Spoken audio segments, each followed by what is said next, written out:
Our little lord woke up, but things weren't so simple. He was overcome with panic and confusion, all because just a few minutes ago he had died a painful death. He urgently asked his nanny for a mirror to see what he looked like now. He also asked his nanny what year it was, and it turned out to be 12 years ago from the present time. And in the present time, our main character is sitting in a dungeon, shackled.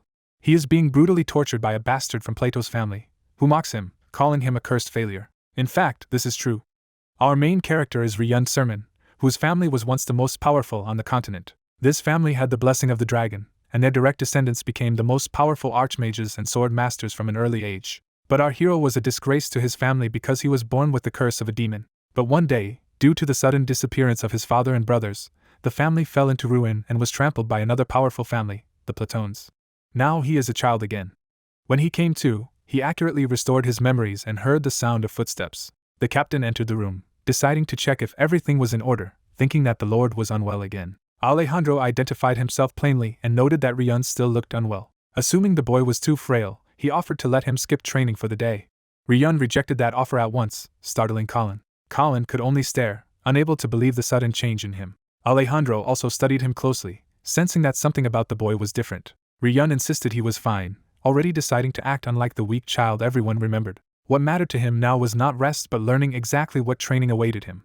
Alejandro found it hard to believe, because Ryun had never willingly embraced hardship before, and explained that the lesson was long sword footwork. Even he began to wonder whether this was truly the same young master. Ryun answered with firm certainty that he was indeed Ryun Sermon. Alejandro grasped the implication at once and silently connected Ryun's change to some kind of wish or regression. Ryun dismissed the mystery as irrelevant, ordered the sword drills skipped, and declared they would hunt monsters instead. To him, this return was a chance to set every wrong thing right. Colin begged Alejandro to stop him, reminding him that the old Ryun would collapse from merely facing a goblin. Ryun admitted that such weakness had defined him until yesterday, but not anymore. He centered himself and drew on the resolve forged in another lifetime. Now he could clearly see the difference between the helpless boy he had been and the man he had become. Then a warning flared before him that the curse of Archon was activating and amplifying his fear of monsters. He recognized at last that his terror of monsters had always been another part of the Demon King's curse. Alejandro let out a weary breath, still unconvinced but watching carefully. After a brief test, he tried to end the session there. Ryun refused, because he knew stopping now would change nothing. He stepped forward and declared that this level of effort was nowhere near enough. A goblin lunged at him with a shriek, forcing the real trial to begin. For an instant, the old fear surged back and threatened to freeze him in place. Instead, he drove himself into motion and planted his foot with determination. Facing the goblin head-on, Ryun forced himself to stay calm and reminded his trembling body that he was no longer the helpless boy of the past. He steels himself, deciding that compared with the terror he once felt before a far greater enemy, this curse can be overcome. The goblin lunges in savage fury, but its menace no longer shakes him. In his mind, the overwhelming presence of the Golden Demon King still eclipses this lesser threat. That memory hardens his resolve as he faces the cursed monster head-on. He swings down with full commitment, abandoning hesitation. His blow crushes the goblin and proves that he can act decisively despite the curse. The old knight commander and the maid stare in stunned disbelief at the sudden brutality. A system notice confirms that he has surpassed Archon's curse through a harsher experience, lowering the curse's grade. Another notice reveals the deeper change. Monsters no longer inspire fear in him, and the goblin recoils instead. He turns calm and composed, already aware that something fundamental has shifted. He asks the knight commander for a real sword, no longer content with toys or protection. Though worried for him, the others comply because they sense this moment matters. He answers with quiet confidence, showing he has already made up his mind. The old retainer realizes with emotion that the family's frail young master has finally begun to become a man. The goblin trembles helplessly, now reduced from hunter to victim. With sharpened focus, he raises the sword to finish what he started. He cuts cleanly through the goblin, accepting bloodshed without flinching. Watching him, the old retainer tells Colin that this is the first light of hope for the declining Sermon family. Standing over the corpse, he already looks like the unmistakable next head of the house. The scene settles, and the violence gives way to reflection. Later, he washes the blood from his face, trying to clear both the grime and the weight of what he has done. He studies his reflection and the person he is becoming. He concludes that the system's help worked, because he truly did surpass Archon's curse. More importantly, he confirms that he is capable of growth rather than being doomed to stagnation. Yet, even with that success, he immediately looks for what still remains insufficient. The experience gained from one goblin is far too small, and he realizes leveling by hunting weak monsters alone would take absurd numbers. Because disaster for the Sermon family is approaching fast, he knows he cannot afford such slow progress. Still, he takes heart from proving that Archon's curse can be beaten under the right conditions. When the system reports increased experience, he decides he must seize every possible method of growth. Reviewing the family's situation, he remembers that 2 years have passed since his father and brothers disappeared. The house still holds its noble rank, but only precariously, and its enemies have not even begun their true schemes. He clenches his fist after identifying one reliable path to leveling. With that first method confirmed, he turns to test the second. He chooses magic training next and seeks out the family's fearsome archmage commander, Sena. The grand estate stands quiet, hiding the tension gathering inside. Sena summons him and opens by mentioning his goblin hunt, making clear she has already heard everything. He asks whether that feat is why she called him, and whether she now intends to train him in magic. He recalls that Sena commands the Sermon family's magic corps and stands among the continent's rare Seventh Circle archmages. Though mysterious even within the family, she immediately warns him not to grow arrogant from killing a mere goblin. She reminds him that magic training was denied to him before because Archon's curse left him with no talent to proceed. He calmly admits he knows that better than anyone, since the curse robbed him of mana, swordsmanship, and scholarship alike. Then he reveals the crucial change. Until yesterday that was true, but now he can feel mana. Sena is visibly shaken, because that claim overturns everything she believed about him. The tea on the table becomes the focus of her test as she prepares to verify his words. She conjures a hidden image in mana, shaping a blazing red dragon only a true mana sensor should perceive. Sena tells him to open his eyes and explains that she has drawn a picture visible only through mana. She challenges him to name what she created if he is telling the truth. He answers at once that it is a beautiful red dragon, stunning her because he saw through even her deception. When he asks whether he is wrong, Sena can only admit that he is not. She is forced to accept that he has changed overnight in a way that should have been impossible. Unable to understand it, she presses him to explain how he handled the family curse when even sensing mana should have been beyond him. He addresses her directly, preparing to ask for something far more dangerous than simple instruction. He explains that sensing mana alone is useless because he still cannot use the family's cultivation method without help. Sena falls silent, realizing what kind of help he is about to request. He points out that mana must reside within the body to be used, and that cultivation is therefore another indispensable route to leveling. Sena warns that assisting his cultivation would mean personally guiding mana through his body and holding his life in her hands. He remains unshaken, having already decided to entrust himself to her. When he lightly asks whether she plans to kill him, he also admits that in his current state he could not resist her anyway. Privately, he knows he can ask this only of Sena, because in another life she protected him to the bitter end. A memory surfaces of a burning battlefield where he once survived only because of her shield. He remembers Sena bloodied and broken, still standing between him and death. Even after her mana ran dry and her body failed, she remained the retainer who protected him to the very end. That memory makes him call her name with unusual sincerity. He tells her plainly that he trusts her more than anyone else. The weight of that trust leaves the room momentarily still. He kneels bare-chested and offers his body for the cultivation attempt without further hesitation. Sena accepts and begins the procedure. As she uses the blue earth cultivation method reserved for the direct line, she is startled that he can apply its theory immediately. He recalls using this same method in Adian to grind stats and levels, relying on knowledge his current body should not possess. When the pain threatens to distract him, Sena orders him to focus, and he forces himself back under control. She warns that the agony will be severe and forbids him from crying out or struggling. She adds that if it becomes unbearable, he must think strongly of stopping rather than recklessly enduring. As the mana enters, he recognizes the sensation at once as pure pain. That pain drags up memories of a past life of torture and mutilation. He remembers a white-haired tormentor smiling over his suffering. Instead of breaking, he hardens himself against the memory. He shouts that he trusts Sena, using that trust to anchor himself through the ordeal. Sena steadies herself as well, accepting the burden he has placed on her. She drives more mana through him, and both of them strain under the violent reaction. His body lights up with forced circulation, pushing him to the brink. Then Archon's curse activates and begins scattering the mana within him. Sena recognizes the phenomenon exactly as the family had once described, but she had anticipated this resistance. He decides to exploit the curse itself by letting it rupture the mana while confining the effect inside his body. The curse activates again and again, repeatedly trying to tear apart every trace of gathered mana. He alone sees the system, notices and understands the battle clearly. The curse sweeps mana away while Sena's mana tries to hold it together.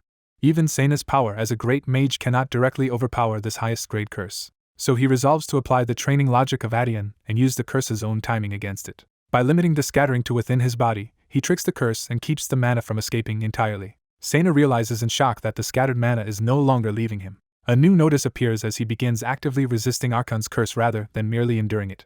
The struggle repeats in rapid cycles, curse and resistance colliding over and over inside him. The mana path burns like fire through his body, but he identifies the pain instead of surrendering to it. He vows that he will not lose. Drawing on countless battles and agonies from Adian, he tells himself he has endured worse thousands of times. He remembers who he truly was there, the master player who understood how to turn impossible systems into victories.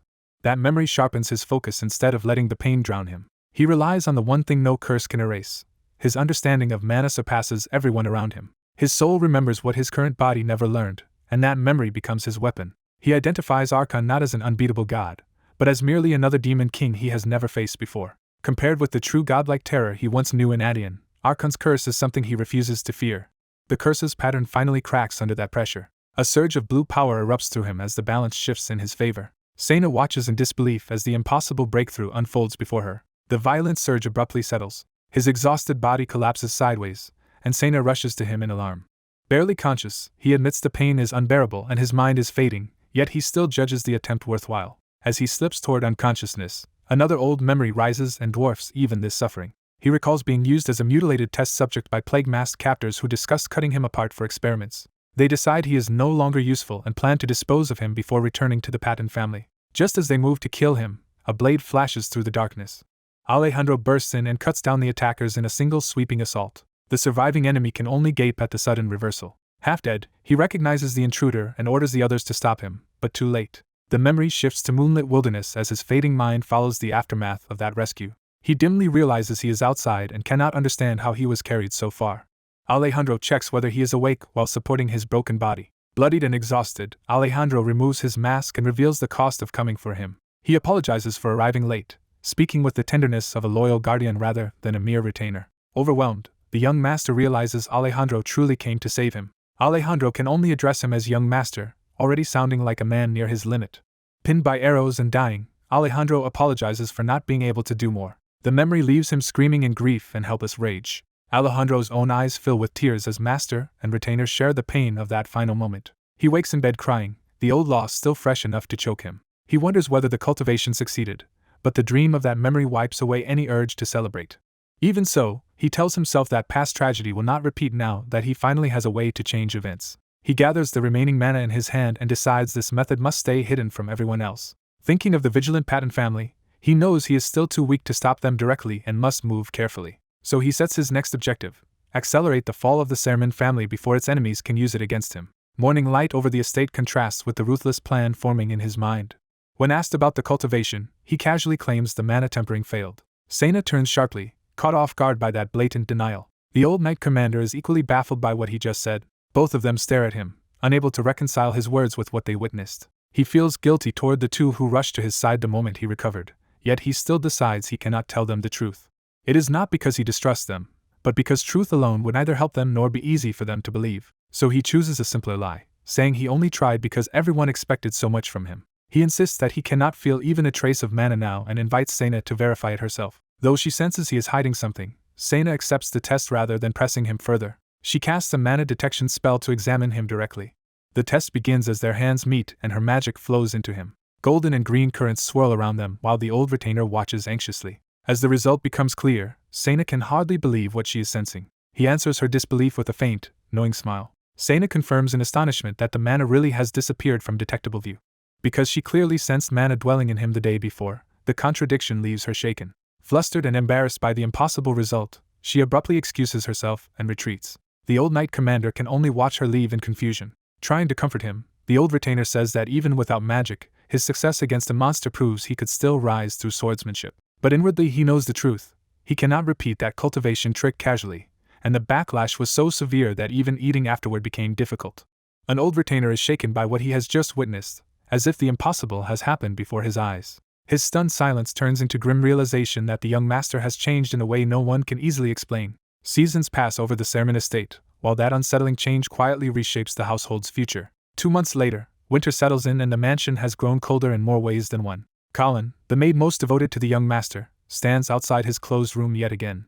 She worries because he still refuses to come out, leaving everyone to think he has withdrawn once more. With the family elder gone and only the lady of the house struggling to keep things together, the estate is nearing its limit. The servants confirm that the young master has not left his room today either. They whisper that ever since he briefly showed promise by defeating a monster, he has ignored even the knight captain's guidance. Their gossip turns cruel, claiming his sudden improvement was only a fleeting illusion and that such changes end badly. Colin fiercely rejects that judgment, insisting he had truly wanted to live up to everyone's hopes that day. To her, calling him the family's doom is a cruel betrayal rather than truth. Yet the slander has spread beyond the estate, and across the kingdom he is mocked as Sermon's delinquent. Others excuse the cruelty by saying a declining noble house turns high expectations into even harsher disappointment. As morale collapses, more employees decide to abandon the family altogether. When asked whether he will leave too, Colin's loyalty wavers only because his heart remains with the young master. Inside his room, the boy quietly tests the meal set before him and notes every sign of decline. The worsening food confirms for him that the family finances are becoming truly desperate. Instead of despairing, he smiles because the collapse is unfolding exactly as he intended. He reflects that his former self would have wasted the last of the estate's wealth trying to save it blindly. Now, armed with Adian's experience, he chooses patience and calculation over reckless rescue. He plans to let his enemies relax, then strip them bare once they have fully exposed themselves. He reviews how the family began falling apart after the head vanished and every search party, including his brothers and mages, failed to return. The once busy training grounds now survive only as a shell of their former strength. What remains are a few unskilled knights and servants who have already lost their will. Even outside allies who once sought ties with the future head of House Sermon have withdrawn. Seeing the family's ruin, potential supporters turned away and never came back, leaving the lady isolated. That isolation gives him freedom to stay hidden in his room and maintain the image of a useless recluse. Still, he decides the family's decline is not happening fast enough and resolves to make it more certain. Before he can act further, Colin bursts in to drag him to training. With sparkling determination, she insists the knight captain is waiting and refuses to let him keep hiding. He is caught off guard by her sudden enthusiasm and realizes resistance may be harder than expected. He tries his usual excuse and declares he is taking the day off again. Colin answers by physically yanking away his blanket and refusing to indulge him any longer. He can only stare in confused panic as her resolve overwhelms his laziness. She even lifts him bodily, proving that her loyalty comes with terrifying strength. Flustered and cornered, she blurts out what she has long held in her heart. She swears she will never leave House Sermon, revealing that her devotion to the family runs deeper than duty. Carrying him out, she forces him to confront the sincerity he had been taking for granted. The scene shifts to the training grounds where his old obligations still wait for him.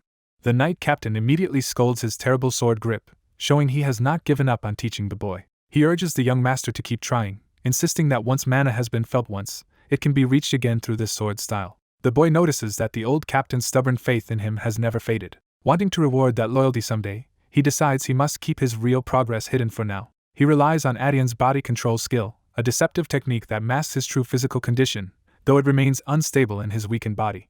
Even so, his secret training has already begun to pay off, as his experience and stamina rise. When his strength increases too, he realizes the danger of exposing himself too soon. He abruptly flees under the excuse of needing the restroom, leaving the captain bewildered. Once alone, the green aura of his concealment skill flickers around him. He confirms that the skill still breaks under intense movement, making secrecy difficult to maintain. To measure his progress, he summons his status window. Seeing his improved stats and level, he is pleased that 3 months of hidden training are producing real results. He decides that once his attributes all reach the 20s, he will begin leveling properly and pursue ghost, necromancer, and assassin paths like Adian. His planning is interrupted when he notices Alejandro speaking with a visitor. The visitor is Tronohilda, House Sermon's chief steward, who returns with unusual formality. The steward presents a letter, and the boy instantly senses its timing matters. As he opens it, he realizes the moment he has been waiting for has finally arrived. The letter is an invitation to the birthday celebration of Prince Calderon in December of year 1892. He recognizes that this event is the final piece needed to complete his plan for House Sermon's downfall. Soon after, he travels toward the capital in a royal carriage, outwardly drowsy and carefree. The steward notes he slept the whole way, while the boy casually blames Colin for keeping him up with outfit changes. In truth, Colin had been so overzealous about dressing him properly that even stopping her from following them was difficult. The steward explains that neither Alejandro nor Sena could accompany him on this trip. A sudden monster outbreak created the perfect opening by pulling key protectors away at exactly the right time. Alejandro had to rush to the border because House Sermon's core duty is defending the continent from monsters crossing out of the Dark Land. Sena was also summoned away by the acting family head, leaving the boy to represent the house alone. That means the 12-year-old is heading to the capital as the family's face, though the steward tries to reassure him. The steward insists no one in the kingdom would dare harm a direct descendant of House Sermon. The boy knows that confidence belongs to the old Sermon family, not the weakened one they are now. Because the house has fallen so far, he himself must appear in person where once a mere retainer would have sufficed.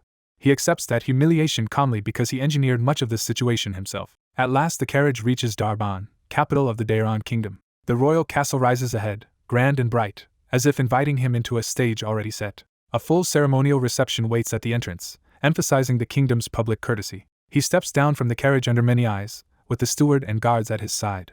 Prince Kyle welcomes him with the polished warmth expected of royalty. The host is introduced as Calderon, second prince of the kingdom. The steward answers with perfect etiquette, and the boy follows suit to preserve appearances. Yet he inwardly scoffs at the word hospitality, sensing the falseness beneath the ceremony. From the moment he entered the royal grounds, he could feel the weight of countless watching eyes.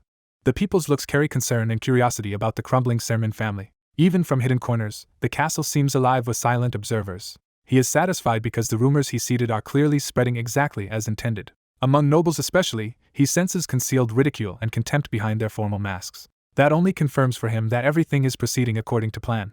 The bright sky above contrasts with the darker game unfolding beneath it. To feed the image further, he awkwardly greets others with deliberate clumsiness. The steward nearly covers his face in despair at how embarrassingly the act is being sold. Nearby nobles quietly laugh, taking the bait without hesitation. Seeing their reaction, he wonders how long he should keep playing the fool. Elsewhere in the castle, the focus shifts to attendants discussing his behavior. They note that they arrived a week before the birthday party as his escort, and that he has already been there for days. Since arriving early was meant to help him mingle with other envoys, his continued absence has become a problem. They complain that he was too shy to greet nobles properly even on arrival. Worse, he has stayed locked in his assigned room for 5 days while the pre-birthday festivities continue without him. The escorts grumble that he is missing all the food, drink, and women everyone else is enjoying. One of them explains they even sent the youngest to persuade him, but that effort failed too. Then everything changes when the young master suddenly declares that he will attend the banquet and wants the escorts ready. The message reaches the escorts like a miracle they had stopped expecting. They celebrate immediately, thrilled that they will finally be allowed into the banquet. They are told to keep his attendance secret until the moment he appears, even from Steward Truno. Though they worry about protocol, the chance to join the banquet easily wins them over. As they rush off excitedly, he concludes that should silence the complaints around him. Meanwhile, he uses the privacy of his room to continue training freely over the past few days. But attending the banquet is not merely a favor to his escorts. He is going because he has a much larger purpose to fulfill there. As night falls, another carriage arrives carrying the person he has been waiting for. That arrival belongs to the man he has marked as a key target in tonight's scheme. He identifies him as Son's Patton and recalls him with cold hostility. The castle glows at dusk as the banquet begins and tensions gather beneath the celebration. The hall announces the entrance of young Master Son's Patton. The doors open to heightened anticipation from the assembled nobles. Sons enters with practiced confidence, flanked by guards and wrapped in prestige. He carries himself like someone accustomed to admiration and attention. The steward watches him uneasily, already sensing trouble. Sons greets Truno with smooth politeness and remarks that even Prince Ka will be surprised by his personal appearance. He notes that House Sermon arrived first, then turns the conversation toward the person he really wants to provoke. With a sly smile, he asks where the famed Ryun Sermon is. Truno stiffens, realizing the question is meant as a trap rather than courtesy. He tries to deflect, pretending not to understand what Sons means by famed. Sons presses harder by invoking the story of Ryun as the symbol of Sermon's ruin. He boasts about his own brilliance as a prodigy mage, and contrasts it with the crushing expectations placed on Ryun. Inwardly, Truno burns because insulting House Sermon in its own kingdom is an unforgivable humiliation. Outwardly, Sons laughs it off and suggests they should punish whoever spread such disgraceful rumors. But Truno knows Sons himself is infamous for vice and violence, making his sanctimony unbearable. Before the insult can deepen further, the hall announces Ryun's Sermon's entrance. Truno is stunned because the boy who had hidden in his room has chosen this exact moment to appear. A dazzling shimmer precedes him, instantly changing the mood of the room. Ryun enters transformed into a composed, elegant young noble rather than the wreck everyone expected. Even Sons is forced to admit that the real boy looks nothing like the rumors.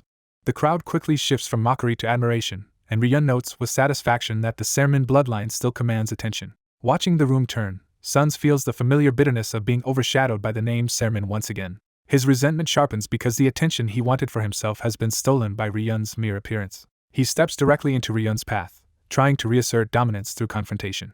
Ryun greets him politely by name, and reveals he has heard many stories from his brother Lars. That name unsettles Truno because it points to a buried connection no one expected to surface here. Ryun is referring to Lars, the missing fourth son of House Sermon. Sons answers with false composure, claiming he too has heard quite a lot about Ryun. But Ryun recalls that Lars once described Sons as a genuinely kind person, a memory that visibly rattles him. Ryun reminds him they attended the academy together, and that Sons was famous there even though Ryun left early. Sons seethes as he realizes Ryun is not praising him but dragging up a past he once buried. Ryun calmly recounts how Sons once saved a bullied classmate, forcing him to confront his former self. He adds that Sons also protected a female student from harassment, deepening the contradiction between rumor and truth. As Sons grows visibly shaken, Ryun presses him to remember what else Lars used to say. Ryun hints at a story involving Lars's injured knees, steering the conversation towards something painfully personal. He recalls that when Lars hurt his knees, Sons brought him good medicine, exposing a kindness Sons can no longer deny. Truno abruptly intervenes, claiming the Knight Commander had a message for Ryun, desperate to break the dangerous exchange. He physically pulls Ryun away while Suns remains frozen in the grip of resurfacing memories. As he hustles the boy off, Truno urges him to come with him at once and stop provoking that stare. Ryun leaves with a faint, knowing smile, confident that tonight's deeper game has only just begun. Ryun's sermon burns with rage at the thought of Sun's Patton and his family. He realizes Suns has effectively threatened him, and the insult only deepens his fury. Elsewhere, Suns coldly encourages that anger, treating Ryun's hatred as something useful. He reveals that Ryun's rage is a seed he intends to cultivate for a larger plan. Night settles over the estate as the consequences of the banquet begin to spread. Back in his room, Ryun vents his humiliation by smashing a vase in frustration. He curses Ryun's sermon, unable to contain the resentment boiling inside him. Remembering Sun's words, Ryun realizes Lars had known all along about the disgrace hidden behind his past. He sees that he was not a dropout but an expelled student, a shame he had buried with Patton influence. Worse still, Suns had exposed the Olney incident with Lars, dragging up a humiliation Ryun believed must never surface.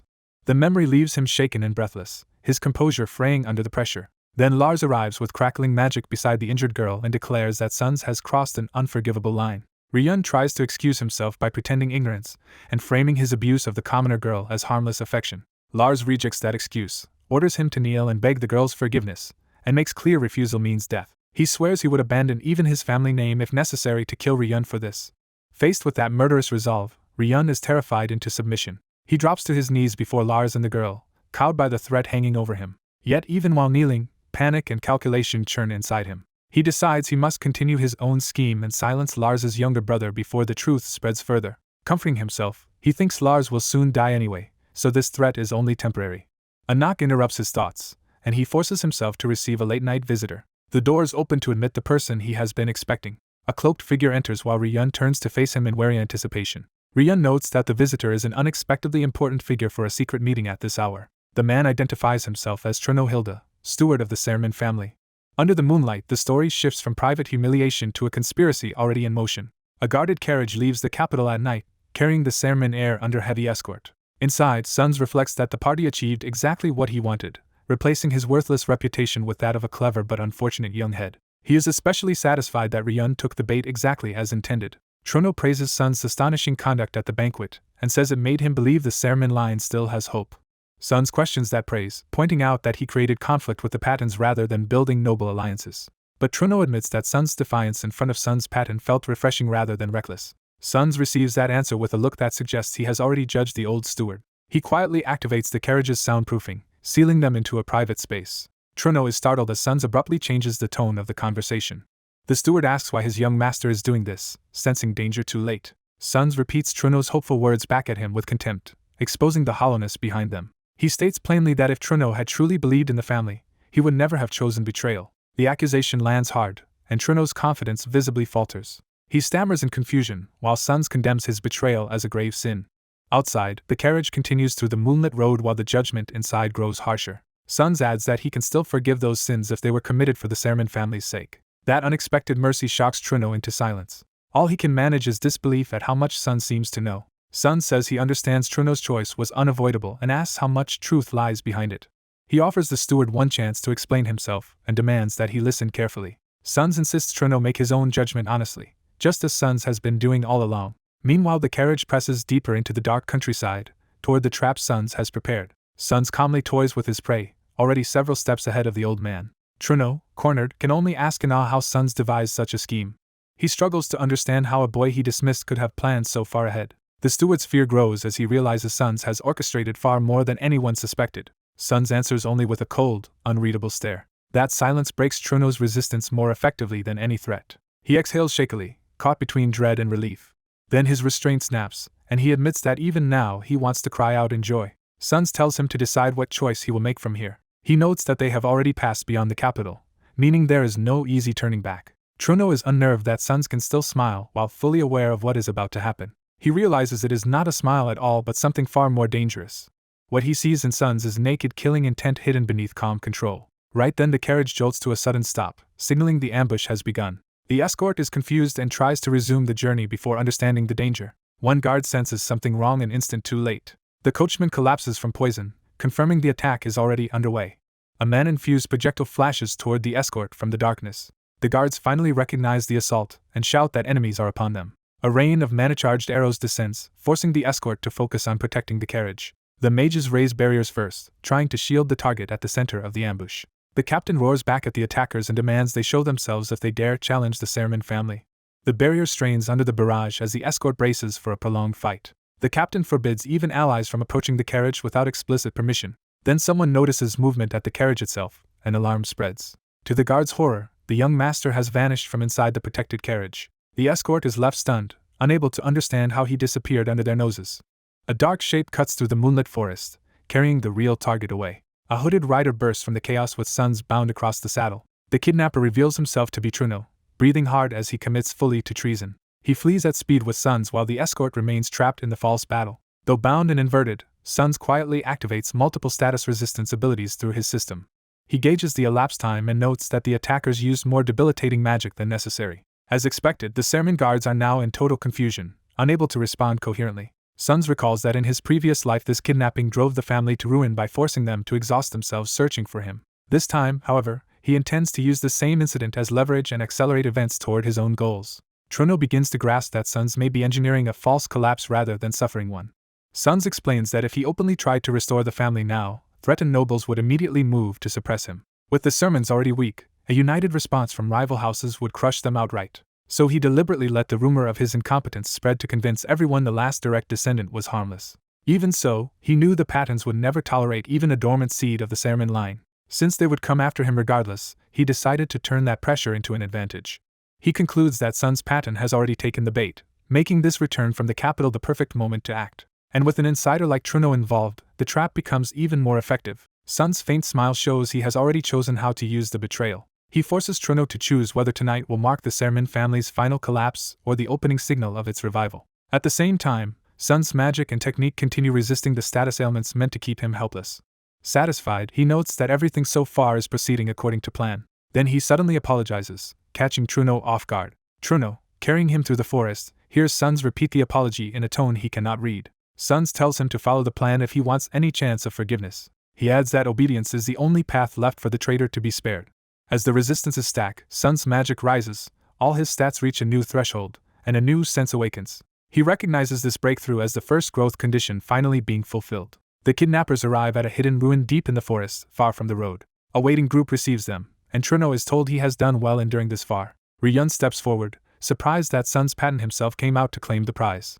He mockingly reminds Truno that the deal was for the head manager of the Sermon family to sell out his own young master. Truno, ashamed and furious, warns Ryun not to speak so lightly of what he has done. Ryun sneers that a dog who bit its master should accept the consequences in silence. He then presents a scroll, claiming it contains verified intelligence from the Asen family, exactly as promised. When Truno questions its reliability, Ryun explains that the Asens are famed assassins whose information trade is never false.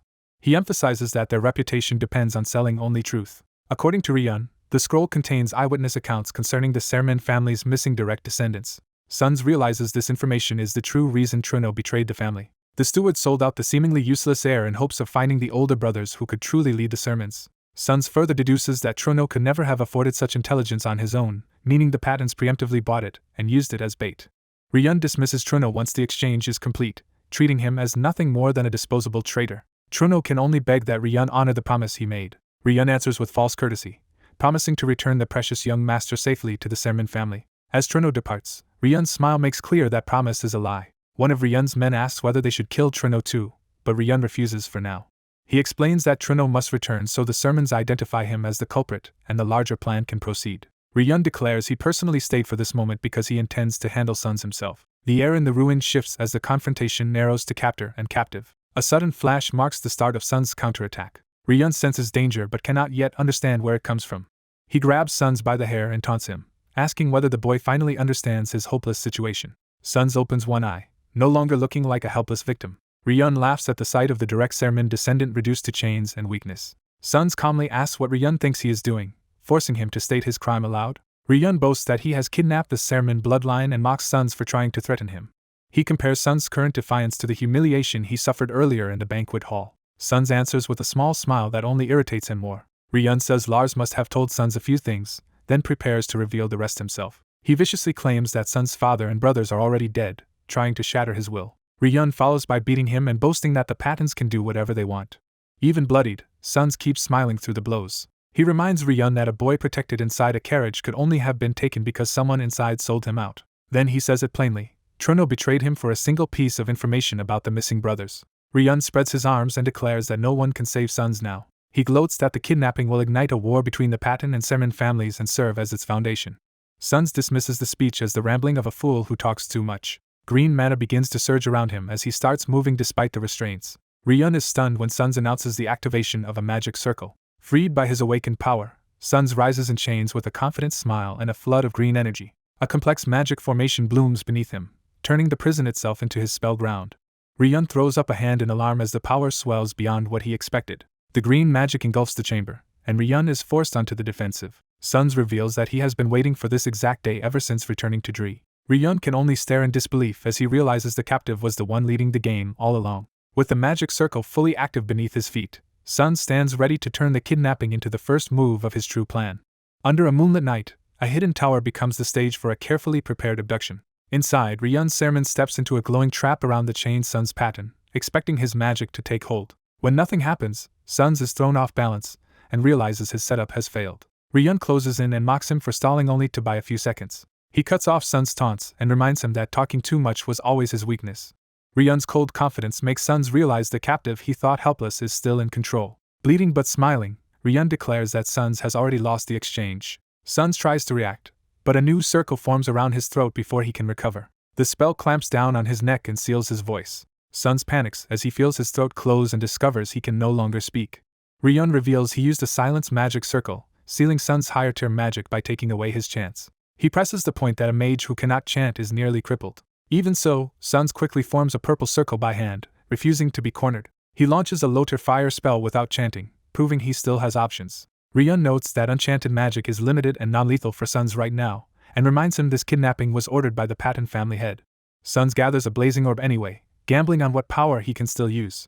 Ryun calmly reads the attack, noting Suns is forced down to second circle magic and has made a fatal miscalculation. Still chained, Ryun meets the incoming spell head-on instead of dodging. Suns convinces himself that even maiming Ryun would be acceptable if it secures the mission, but his confidence wavers as Ryun remains unnervingly composed. A hidden defensive effect activates around Ryun's leg and body at the last moment. Ryun successfully resists the firebolt, confirming he prepared for this exact move. Suns is rattled as his attack bursts harmlessly against Ryun's defense. Ryun taunts him for wasting his last chance, and refuses to stand still for another attempt. A blue magic circle overlays Suns' spell work and begins disrupting it. The interference crashes through Suns' casting and tears apart his control. Suns is stunned as his magic collapses before completion. Ryun identifies the countermeasure as mana interference. He explains that any magic above a preset level is automatically disrupted now, making Suns' remaining options useless. Suns' expression hardens as he abandons the idea of winning through magic alone. He draws a dagger and lunges, switching from spellcasting to direct violence. Ryun notices the sudden change and instantly reads the threat. Still bound, Ryun braces as Suns closes in with the blade. Then Ryun shatters the chains with brute force, revealing he was never truly trapped by restraints of this level. He warns Suns that 2 magic circles were only the beginning of his preparations. Ryun fires a paralyzed spell, sending crackling blue force through Suns' body. Suns screams as the paralysis seizes him before he can strike. The shock drops him to the floor and knocks the dagger from his hand. Standing over him, Ryun decides they can continue the conversation after Suns wakes up. He notes with grim satisfaction that their roles have now been completely reversed. The room falls quiet as Ryun leaves Suns to black out in the trap-filled chamber. After some time, Suns stirs awake in pain and confusion. Ryun is waiting for him, idly handling the confiscated dagger and greeting him like a host waking a guest. Suns strains against the chains, desperate to regain control. He suddenly realizes something is different about his restraints. A new suspicion flashes across his face as he tests his condition. His voice has returned, and he realizes Ryun removed the silence seal and left him bound only by ordinary chains. Thinking he has found an opening, Suns begins casting Wind Cut. The moment he tries, hidden magic circles on his body activate and punish him, proving Ryun anticipated that move too. Suns is shocked because he never saw any circles placed on him. Ryun explains that anyone restraining a mage should prepare for exactly this kind of resistance. He reveals that while Suns was unconscious, he drew magic circles all over Suns' body with the dagger. As Suns tries to understand, Ryun slashes him again to drive the lesson deeper. The pain and blood finally makes Suns realize this is far worse than ordinary torture. Ryun unveils the forbidden technique of carving magic circles into flesh as scars and activating them through blood magic. He accuses Suns of once using awakening magic and a dagger to carve such scars into a 12-year-old child. Holding the bloody blade, Ryun makes clear he knows Suns committed that atrocity personally. Suns is shaken enough to ask how Ryun could possibly know that secret magic. Ryun answers that his knowledge comes from memories of a past life and experience in Adian, letting him use mana despite what others believed. He recalls that after gaining the mana pill technique months earlier, he first focused on raising his stealth skill. From there, he easily acquired other skills after understanding the hidden principle called circuits. Ryun explains that every skill has a unique circuit and activates when mana is injected into it. Only master-level players can perceive those circuits, and he still remembers every one he once obtained. Because of that, he no longer needs separate study or endless training to gain skills, only mana and the right qualifications. Using stealth, he slipped out of the Sermon estate without anyone noticing. He came to this underground prison he remembered vividly and filled it with skill-based traps to catch Sun's pattern. Now bleeding under a pain-amplifying circle, Ryun tells Suns the torture device meant for him has been turned back on its owner. He warns Suns to stop worrying about the trap's design and start worrying about enduring it himself. Outside, the tower erupts with a violent flare, signaling the scale of the torment within. Under the blood magic circle, Suns breaks down and begs for the pain to stop. Ryun, spattered with blood, casually decides that this is enough for one day. Suns tries to force out gratitude, hoping submission might save him. But when Ryun turns away, Suns panics at the thought of being left in this state. In desperation, Suns offers Ryun a chance to flee, claiming his family will arrive soon and that he stopped the torture to warn him. Ryun immediately exposes the lie by naming the exact 1-week delay Suns had arranged with his subordinate. He explains that Suns wanted a full week alone so he could savor the torture without interference. Suns realizes Ryun had been conscious enough to hear everything and blurts out that the others will come soon anyway. Ryun dismisses that claim too, pointing out Suns would never reveal real rescue timing unless he were cornered. He reasons that Suns would have stayed silent and begged, because only an actual Patton rescue force could kill Ryun. Ryun identifies that force as the Patton family's direct elite unit, the Fingers of the Patton family. Suns insists the threat is real, trying to make Ryun believe him at last. Ryun answers with another brutal strike, refusing to reward panic with trust. The blood magic circle flares brighter as Suns' suffering intensifies. Ryun tells him to keep screaming, promising only that he will not personally touch him again today. Broken and sobbing, Suns cries out Ryun's name in hatred and despair. Ryun turns from him and calmly prepares for the guests he now expects. He steels himself for the arrival of the Patton family elite, knowing he cannot afford a single mistake. A week passes, and the tower stands under a warm sunset as the deadline arrives. A group of cloaked figures reaches the entrance and confirms this is the place. They note that a week has passed since Suns kidnapped Ryun and entered the prison, and that the lack of contact forced them to report upward. Their leader demands to know why no one approached sooner. A subordinate explains they strictly monitored every passage and saw no sign of movement. The leader clicks his tongue, worried Suns may have caused an accident while indulging his torture obsession. Even so, he reminds them the family head's order is to bring Ryun back alive. He decides to enter personally despite his subordinate's hesitation. As a finger of Patton, he states that the family head's command outranks everything, even the bloodline of Patton itself. He blasts open the sealed entrance and forces his way inside. When questioned, he insists on going alone. He orders the others to stay outside because they would only hinder him. The finger steps into the prison corridor by himself, advancing cautiously. He descends deeper into the underground passage toward the torture chamber. Sensing something ominous but no mana, he becomes wary of an unseen enemy. The moment he enters the trap zone, hidden circles ignite all around him. The floor and walls erupt with link traps, forcing him into immediate defense. He throws up a barrier just as the first barrage crashes down. Realizing Suns must be in danger, he activates trap detection and reassesses the situation. He recognizes the traps as connected magic circles and concludes the enemy knows this place intimately and is highly skilled. As more traps trigger along every route, he wonders whether the culprit is the Sermon family or some unknown third party. He reinforces his defense with a double barrier, refusing to waste time playing along. Even without knowing his opponent, he prepares to crush whoever dared challenge him. He declares that anyone who picks a fight with a finger of Patton will regret it. The chamber beyond lies eerily still, as if waiting for him to make the next mistake. Blood pooling across the floor tells him the situation inside has already turned catastrophic. He finds Suns chained and kneeling in a lake of his own blood, barely alive. Purple power surges around Suns as the room's magic remains unstable and dangerous. The finger rushes forward in alarm, calling out to his young master. At that instant, Suns' restraints explode apart, and his body jerks violently under a hidden trigger. The finger catches the collapsing Suns and is stunned by the state he finds him in. Suns can only manage a weak, blood-soaked smile through the agony. When the finger senses the mana lingering on Suns, he confirms it truly belongs to Suns' Patton. He turns toward the bound Ryun and demands to know what happened here. Though he wants to heal Suns immediately, he decides escaping the trap room comes first. He warns that the unseen enemy is still nearby and that the many traps on the path prove this is far from over. Seeing Ryun still present, he concludes the attacker subdued Suns but deliberately left the supposed hostage behind, meaning rescue was never the only goal. He realizes Ryun is bait, Yet he cannot abandon his mission and must act anyway.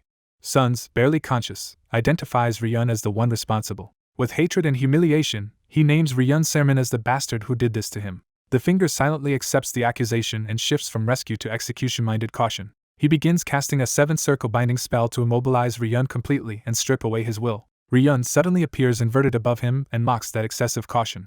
Before the spell can finish, Ryun fires a point-blank fireball into the finger's casting focus. The blast forces the finger to abort the 7-circle spell and realize he has been hit by illusion magic. The cancelled high-tier spell backlashes through his body, drawing blood and disrupting his control. Ryun taunts him for suffering mana recoil, noting that a mage of his level will recover quickly if given the chance. He reveals that the strange feeling in the room was his real body hidden among layered illusions, and that the finger should have dealt with him first.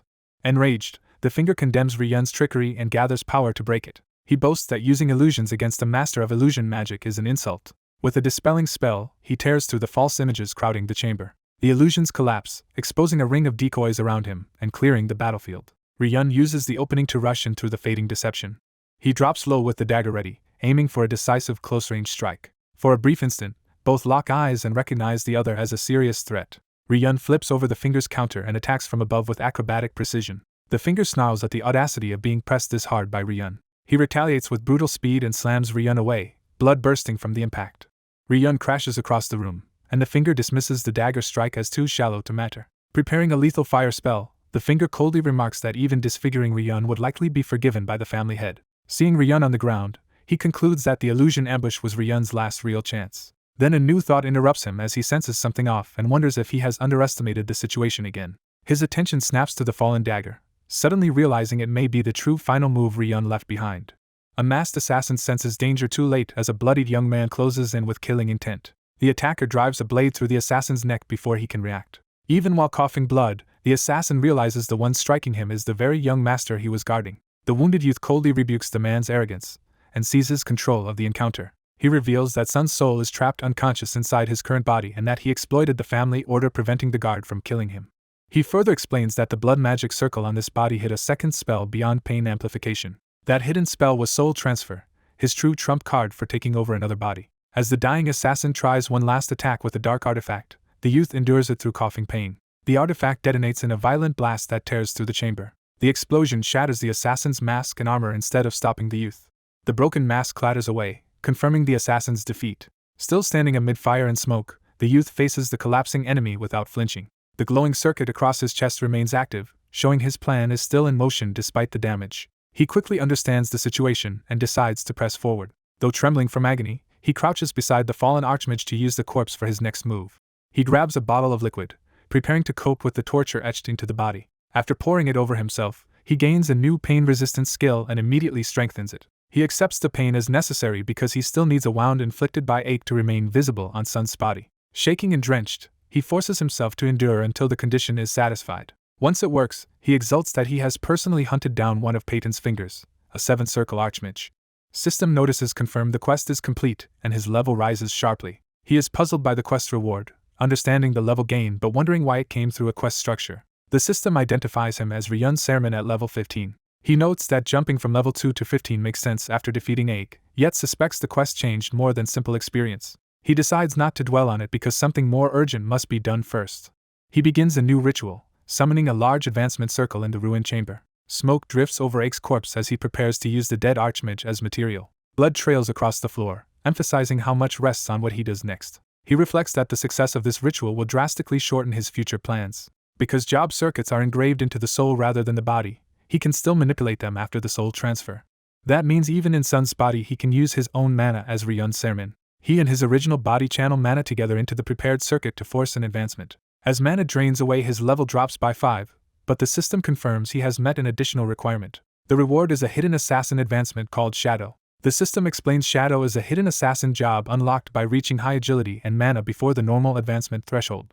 He counts the remaining levels and realizes he still has room to attempt more. Seeing the storm outside, he decides he can try 2 more advancements. Lightning and mana surge through the chamber as he starts the next attempt. Blue necromantic power gathers around him while he enters another advancement ritual. He successfully advances to Fairing, fulfills its extra condition, and is promoted again into Death's Hand, an upper necromancer job. One of his 2 planned chances succeeds, carrying him as far as his original design intended. But because defeating 8 gave him more levels than expected, he dares to aim for a third advancement. He targets the Hidden Job Ghost, a class born from combining Assassin and Necromancer paths after unlocking Sense. He remembers that this top-tier synergy once made Adian the strongest and believes its upper form could be even greater. The obstacle is that the upper job of Ghost depends on the size of the soul, not just stats. He worries that failure at his current level could trigger catastrophic backlash. Even so, he decides success would let every later step proceed smoothly. Refusing to hesitate, he spends another 5 levels and launches the third advancement. The moment the ritual bites into his soul, he realizes the backlash is far worse than expected. The system declares his soul wounded and warns that only rest can restore it as he screams through the pain. Feeling as if his entire body is being torn apart, he fears the third upper job advancement may be impossible. Then a sudden realization strikes him in the middle of the agony. He senses his original body reacting to the crisis from within the ritual. A vision of plague doctor figures surrounding his former body suggests a deeper necromantic resonance awakening. At the same time, another memory surfaces of an older man supporting the dark-haired Ryun. That elder appears bloodied but fiercely protective in the remembered scene. The memory clarifies their bond, showing Ryun leaning on the wounded elder for support. A red-haired masked woman also emerges in the vision, tied to Ryun's past and loyalties. Her bloodied smile suggests both pain and unwavering resolve. Clenching through the torment, he refuses to let the ritual break him.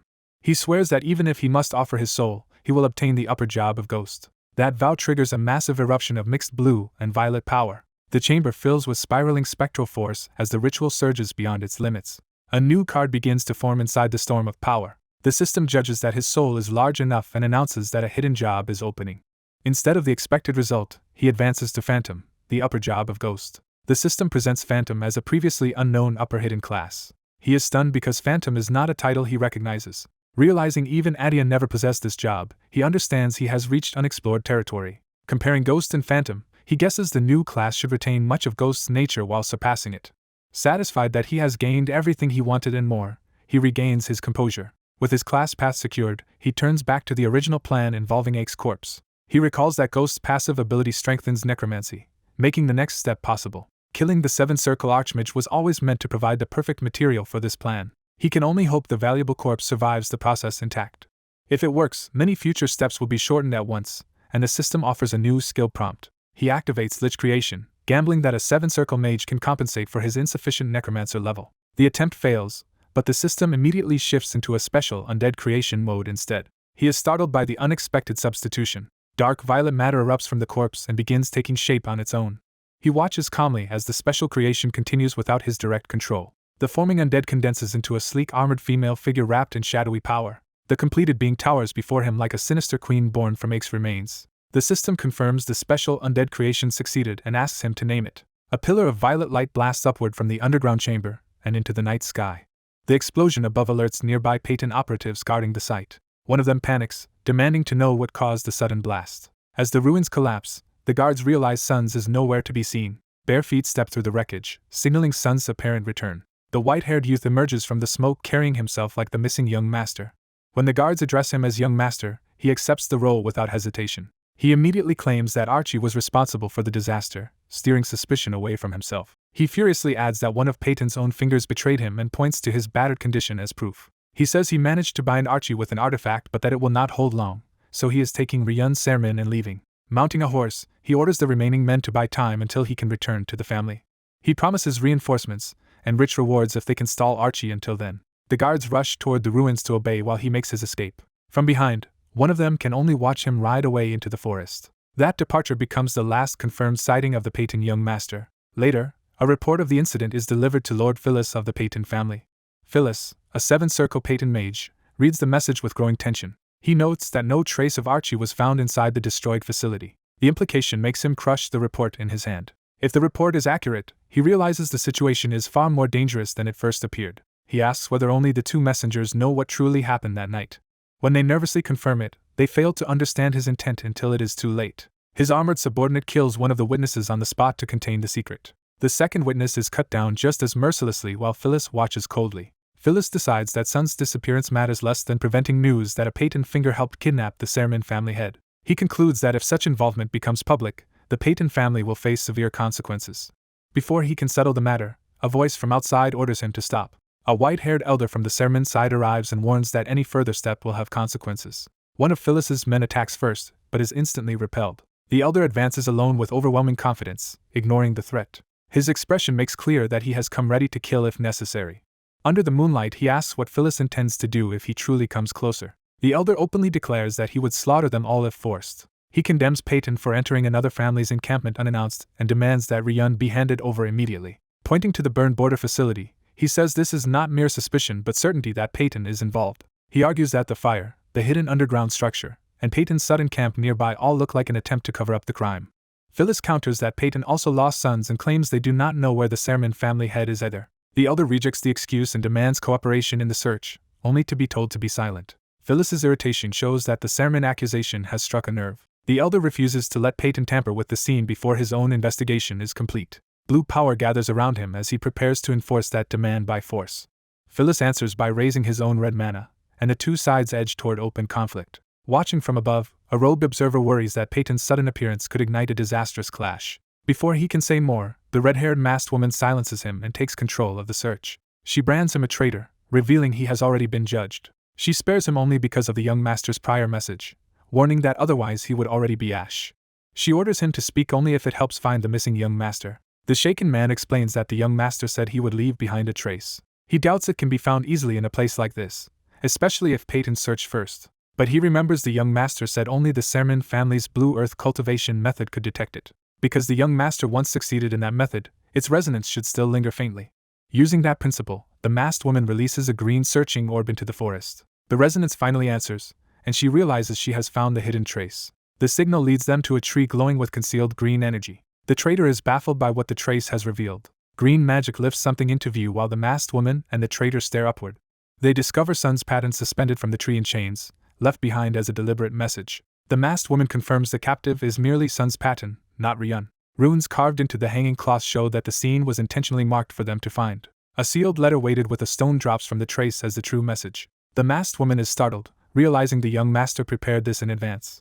When asked whether there is any trace of the young master himself, she notices the letter and takes it. The letter begins by saying that if Sena found it, then his plan worked exactly as intended. He explains that he considered taking over Sun's body to destroy the Peyton family from within, but the Peyton family head's 8th circle power could likely detect soul transfer. He therefore chose instead to return as Ryun to the Sermon family, where his identity would be safer to maintain. He warns that this incident could become the pretext for war between the two families and that the current Sermon family cannot afford such a conflict.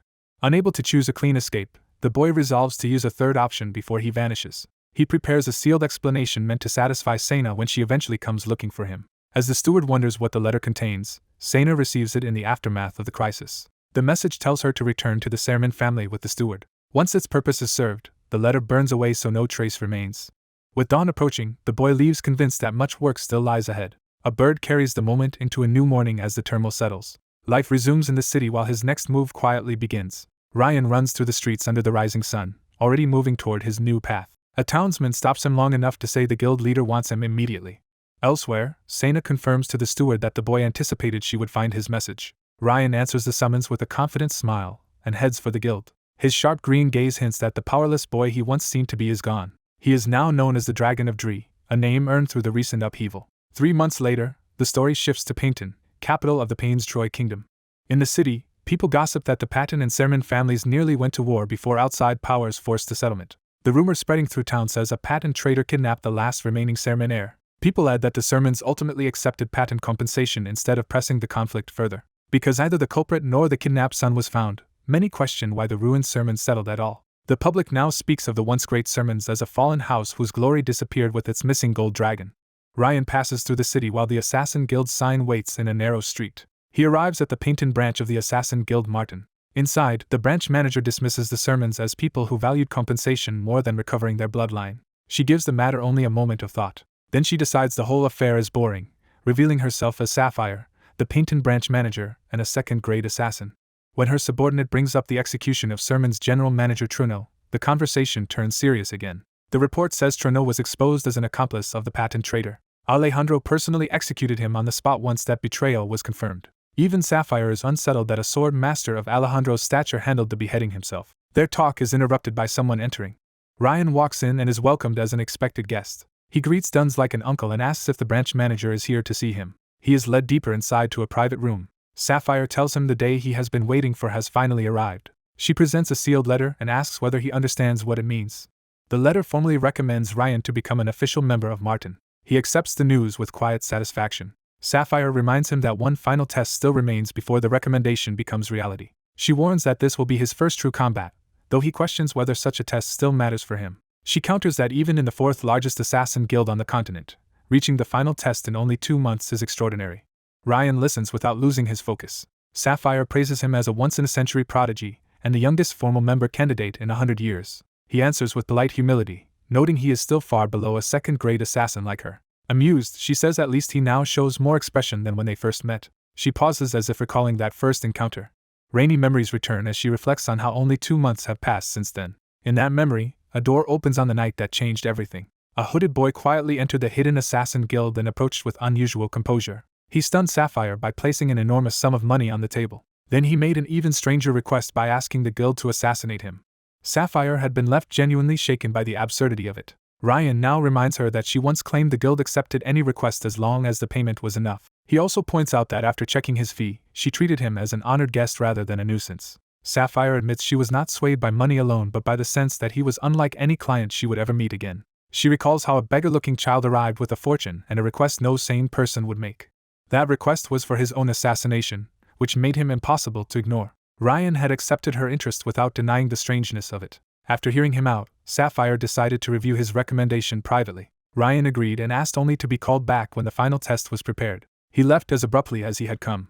Sapphire was still staring after him when another presence made itself known. A shadowy investigator named Carl emerged and asked whether she had really admitted the boy on mere intuition. She denied it and reminded him that Ryan had passed every required procedure. More than that, the boy had completed in 1 month the assassin training that normally takes 5 to 10 years. Sapphire insisted such monstrous talent justified a thorough investigation and demanded Carl's report. Carl summarized Ryan's background as a nameless blue-haired boy raised by an unidentified master who later disappeared. After losing that master, Ryan joined Martin to search for clues and even used a self-assassination request to prove his worth. Carl added that this bizarre method let the guild verify his skills and accelerate his training, though the story still needed confirmation. He then stated that every part of Ryan's account had checked out. Carl had even visited the remote place where Ryan claimed to have lived with his master.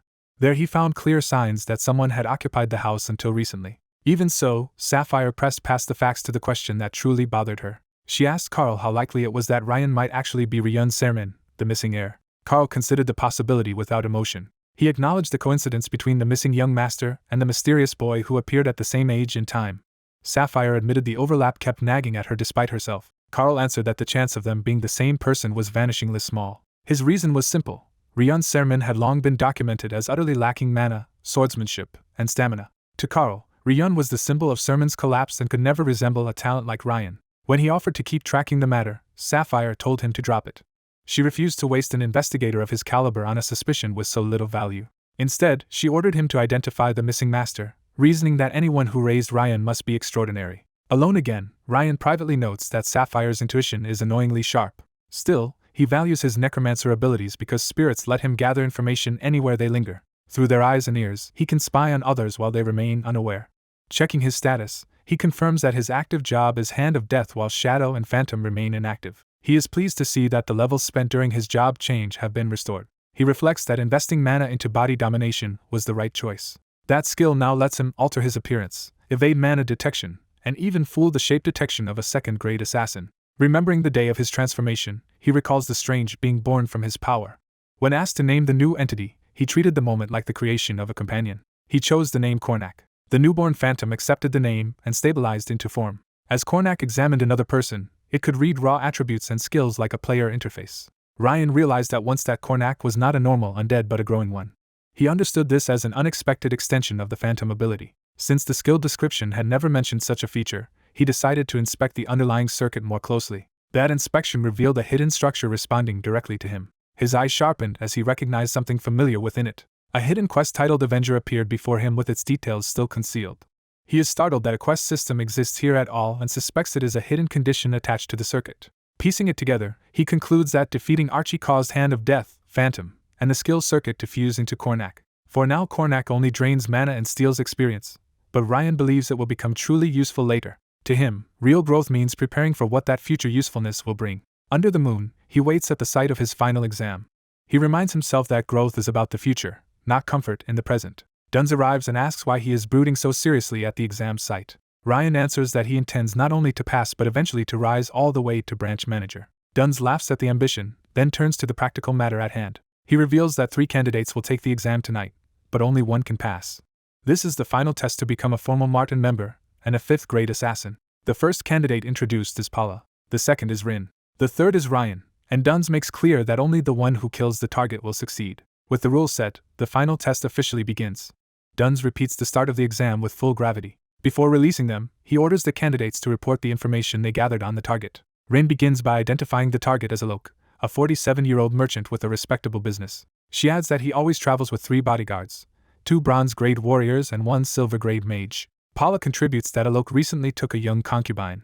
She explains that he visits the concubine's room every night, and that even his mercenaries stay away during that time. Duns praises them for identifying both the guards and a possible opening to avoid them. Paula then worries that the target might not visit the concubine tonight, making their plan unreliable. She also points out that trainees may not be able to handle the guards directly if the opening fails. Duns answers that this uncertainty is exactly why Martin values information gathering so highly.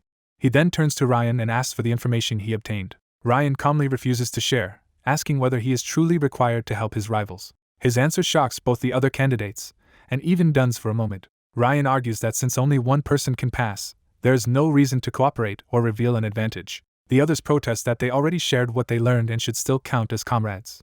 Ryan coldly rejects that sentiment, saying the training process taught no such comradeship. To his surprise, Duns declares that this ruthless answer is correct. He explains that the exam is meant to test whether they can use everything learned in training, not cling to fairness. For assassins, he says, using or discarding others as needed is part of the profession's core nature. When Duns asks if the other 2 have anything more to say, they can only back down.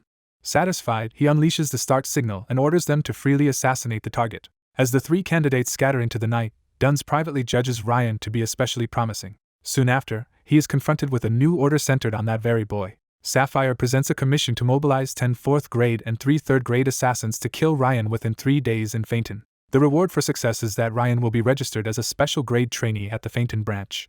Duns reacts as if Sapphire has lost her mind. She mocks his doubt, and boasts that even if Ryan hid, she could find him in less than 10 minutes. Yet after the attempt, Duns and the assembled assassins admit complete failure. They are forced to acknowledge that Ryan's traps and schemes were far beyond expectation. Keeping her word, Sapphire announces that she will personally begin training Ryan from that day onward. She emphasizes that becoming a formal Martin assassin is never easy, especially when the test target was the hardest she had ever assigned. Ryan senses that he may be standing at the beginning of something historic and races forward without hesitation. The moonlit city becomes his hunting ground as the exam truly starts in earnest. One rival candidate crashes through a window to make the first move on the target. After slipping past both the alarm magic and the mechanical defenses, the masked assassin lands inside ready to strike.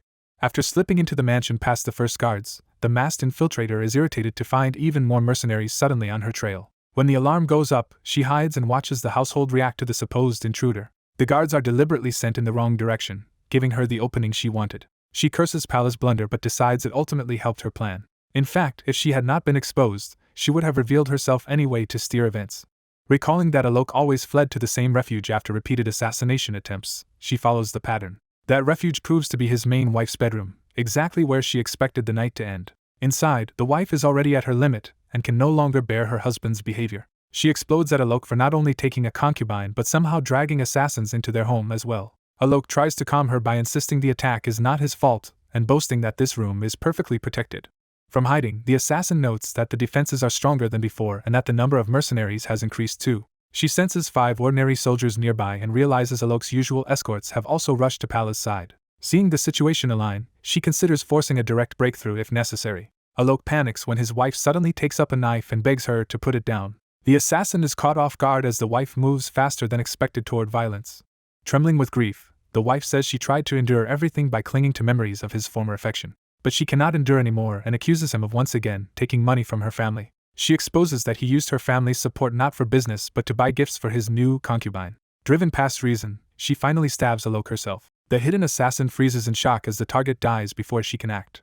The wife stands shaking over the body, stunned by what she has just done. The bloodied knife slips from her hand as the reality of the murder sets in. Horrified, she realizes too late that she has killed her own husband. She screams while Alok collapses dead at her feet and blood spreads across the room. Servants rush toward the cry as the wife remains motionless beside the corpse and the dropped blade. Watching from concealment, the assassin wonders whether a commission counts as success or failure when the wife kills the target first. Her confusion deepens when she notices that Ryan still has not appeared. The scene shifts to the rooftop outside as the night operation reaches its aftermath. There, the blonde trainee grimly concludes that the commission has failed. She starts to say Alok was not killed by them. But the others correct her that Alok was killed by his main wife, not by their own hands. Ryan stands beside the branch manager with a calm, knowing expression that unsettles the others. The blonde trainee, wounded and exhausted, realizes something about the situation is badly off. She wonders how Ryan arrived first, and whether he even entered the mansion with them at all. Her suspicion spikes as she notices he is injured yet somehow completely in control of the outcome. The branch manager adds that Pala returned safely because the mercenaries suddenly turned on one another, letting her escape. That explanation matches the chaos the blonde trainee barely survived while fleeing the fighting guards. The branch manager ends the test and declares that, despite appearances, the assassination itself was not a failure. He reveals that the mission succeeded because Ryan accomplished the commission. The others are left reeling at the claim. They protest that Alok was plainly killed by his wife, not by an assassin. The branch manager answers that this outcome is precisely Ryan's skill at work. He calls on Ryan to explain himself. Ryan's method is revealed as manipulation, making Alok's wife become the one who dealt with him personally. The two trainees stare at him, finally understanding that he engineered the entire ending. The branch manager presses the point, asking if Ryan truly made the wife kill Alok with her own hands. He asks Ryan to explain the full chain of events. Ryan's companion expects his usual smug refusal to spell out the obvious. Instead, Ryan agrees to tell them exactly how he did it. The blonde trainee turns sharply, ready to catch every detail. Ryan begins by saying the key to the whole problem lay in the relationship between Alok and his main wife. The others realize he solved the mission by exploiting the target's internal household conflict. When asked whether he got special intelligence from the branch manager, Ryan says he identified Alok on his own because the merchant was already well known in the city. He confirms the basic information about Alok's liquor business, new mistress, guards, and bedroom layout was accurate, but none of it was enough by itself. Ryan explains that he had already investigated those details in advance while the others were still trying to invent a killing method.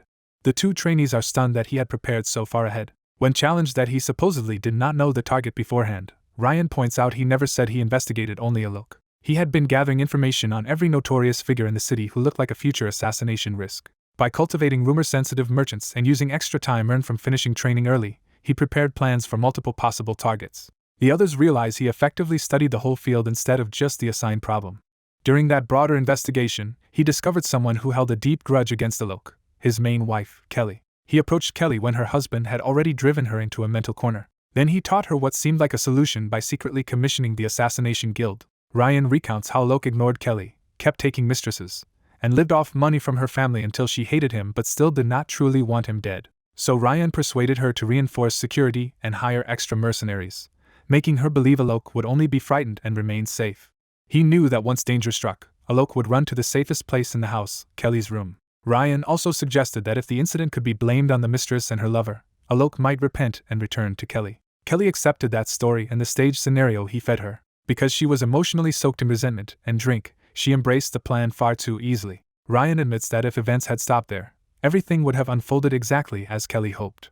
But just before the plan began, he sent her one final piece of information. He told her that the money Alok spent on his new mistress and gifts was actually the money he had taken from her family under the excuse of business funds. The branch manager realizes that from the very beginning all of them had been moving inside Ryan's design. Pala is shaken by the thought that even the test itself had been resting in this boy's hand. The blonde trainee, meanwhile, is left with the absurd implication that she had unknowingly been cast as the mistress's lover in his scenario.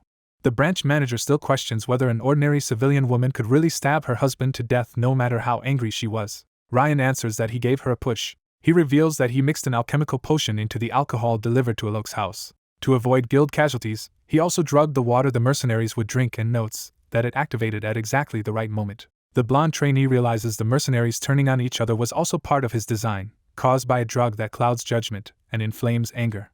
Ryan says he never cared about teaching camaraderie, but he did care about keeping guild members and trainees from dying. The blonde trainee is flustered by that unexpectedly considerate motive. Pala is equally thrown off by his cold practicality mixed with concern for them. The branch manager summarizes that Ryan's leaked information and the drug's effect combined to push an enraged Kelly into killing Alok. He adds that direct stabbing is not the only form an assassination can take and congratulates Ryan for passing the test.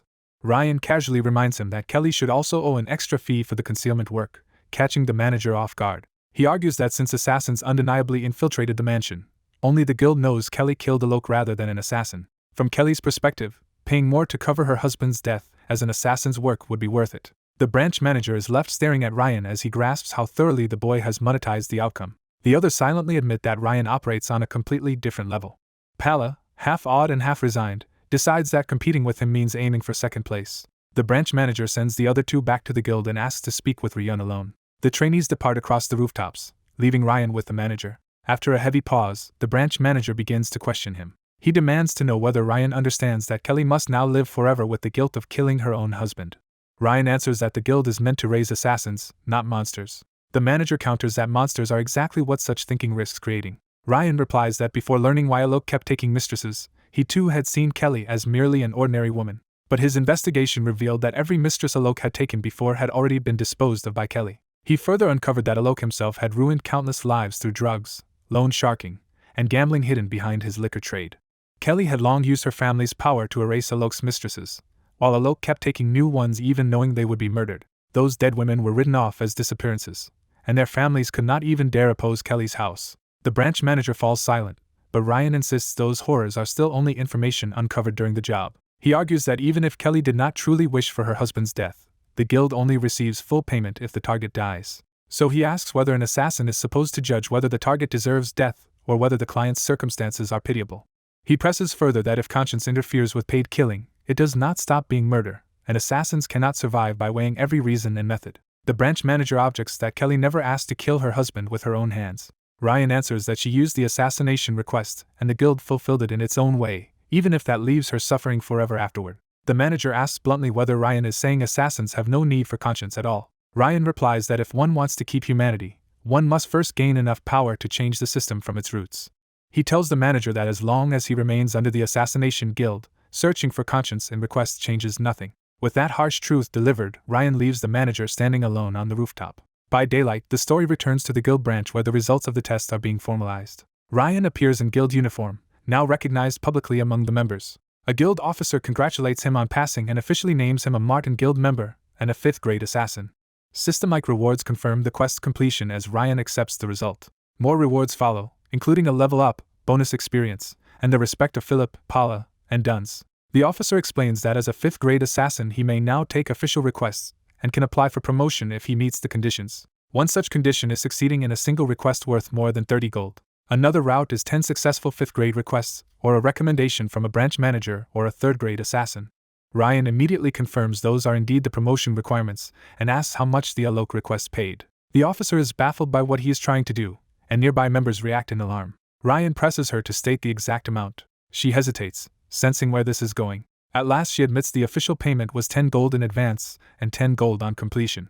The two trainees tense up as they realize Ryan is about to count the hidden money too. Ryan adds the extra 10 gold Kelly paid for concealing the truth of Alok's death. The branch manager instantly understands the implication and is startled. Ryan makes clear that test or not, he personally secured the request, completed it, and collected the additional amount. The surrounding guild members bristle as he openly pushes the issue in front of everyone.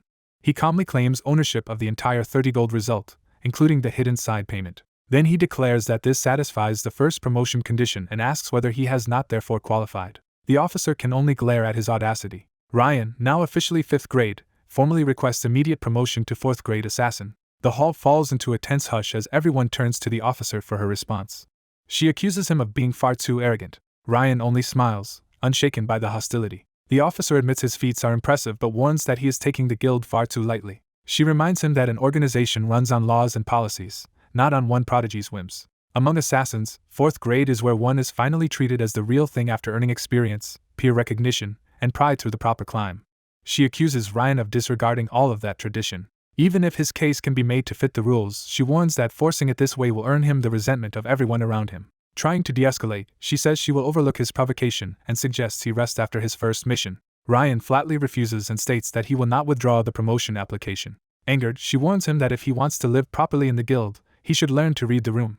Before the clash can worsen, the branch manager asks permission to speak as the supervisor of the test. The officer turns to face him while Ryan waits behind her. Given leave to speak, the branch manager states that Ryan is fully qualified to take the 4th grade promotion test. He explains that Ryan did not disrespect them. Rather, he failed to display the one thing this test valued most. As the officer demands to know what that most important thing is, Ryan smiles, already anticipating the answer.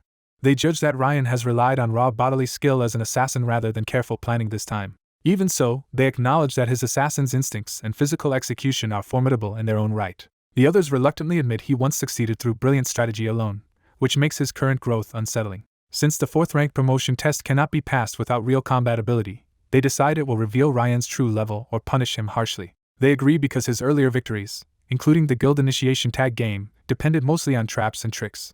After a brief hesitation, the red-haired superior accepts the idea. She formally authorizes the 4th rank test and warns that even prepared assassins risk their lives on it. She presses Ryan to decide whether he is truly ready for such a deadly challenge. Ryan answers by accepting without hesitation. His confident reply makes clear that he intends to face the test head-on. That night, the scene shifts to a quiet inn where Ryan and his companions gather. Over drinks, the older man remarks that Ryan is the kind of person who keeps everyone constantly tense. He criticizes Ryan's latest move as reckless rather than prudent. One of the girls suggests Ryan must have acted that way because he wants something and asks whether he already has a plan. They explain the test will not open for at least a month or 2 because a suitable request and target must first be selected. When offered training until then, Ryan declines and says he intends to rest instead. That answer shocks the group because it sounds absurd coming from him. Ryan reveals that he plans to leave the guild's territory for a while, now that formal membership lets him travel outside the branch area. The older man confirms that is allowed, and Ryan says he will return before the test and check another branch for updates. Sensing a hidden motive, the older man asks whether leaving the guild is Ryan's real plan this time. Ryan's small smile shows that it is. Though unconvinced, the older man lets him do as he pleases and turns the night into a drinking session. Someone immediately objects that giving alcohol to Ryan is a terrible idea. Ryan reflects that once he reaches 4th rank and takes on a branch leader as a target, free time will disappear completely. So he decides he must leave now, before the promotion test traps him in non-stop work. He sets out alone into the mountains under the night sky. Standing at the edge of the dark zone, he heads toward the deadly borderland without fear. He sees that land of death not as a warning but as the place he needs to investigate. Elsewhere, a noble procession advances along the road. A carriage escorted by mounted guards travels through the night with a young pink-haired captain leading it. The captain rides at the front, alert and responsible for the convoy's safety. He notices something unusual ahead and grows wary. He finds a cloaked child sitting directly in the road, blocking their path. Demanding an explanation, he asks the stranger who he is. The child slowly rises, keeping his face mostly hidden. He reveals just enough of himself to appear harmless and vulnerable. The captain remains suspicious as the stranger turns toward him. Ryan claims his leg is injured, says he cannot walk to the next village, and begs for rescue before night kills him. The captain sees through the boldness of the act, and is irritated rather than sympathetic. He scolds the child for stopping a noble carriage and warns that such insolence could have gotten him killed. Ryan's faint smile shows he expected that reaction. He calmly points out that the steady hoofbeats and choice of road prove they are not on urgent official business. That deduction catches the captain off guard. Ryan doubles down by pleading theatrically to be saved as one pitiful child. The captain and even his horse fall into an awkward silence at the shameless performance. Then a voice from the carriage intervenes after hearing the exchange. Someone inside orders Kenil to place the child in the carriage. Kenil immediately refuses to let an unknown boy ride with the noble lady. The voice compromises by suggesting the child be put on a horse instead. Before Kenil can object, Ryan is suddenly seated in front of him on the captain's own horse. One escort teases that the arrangement suits the captain surprisingly well, which only worsens his mood. When asked his name, Ryan introduces himself simply as Ryan from Paynton. The people in the carriage remark that he was fortunate to be saved by such a kind young lady. Kenil grumbles that the boy should be grateful for meeting her by sheer luck. Privately, Ryan notes that it was not luck at all but a deliberate plan to get close to Lady Sainton Rose, a blood relative who bears the Rose crest. While scouting the route beforehand for danger, he learned that the Rose family procession would be taking the same road. He also learned that the Rose family had lived quietly on Fainstroy's frontier until the family head suddenly died and Sainton was driven into exile. Because they were only minor border nobles, even their escorts were merely private soldiers hastily granted knighthood for the journey. One escort laments how much the young lady must be suffering, and Ryan encourages him to keep talking. He steers the conversation toward the fall of the Rose family itself. An escort bluntly says the disaster happened because of the Sermon family. Ryan recalls that the official investigation stopped at the family head's death and Sainton Rose's exile, leaving the deeper truth buried. He wonders how the Sermon family is truly entangled in all of this. When Kenil questions how Sermon could be at fault, another escort admits he has heard rumors. The rumor claims Sermon had the Rose family head assassinated to hide secret dealings, a claim that even surprises Ryan.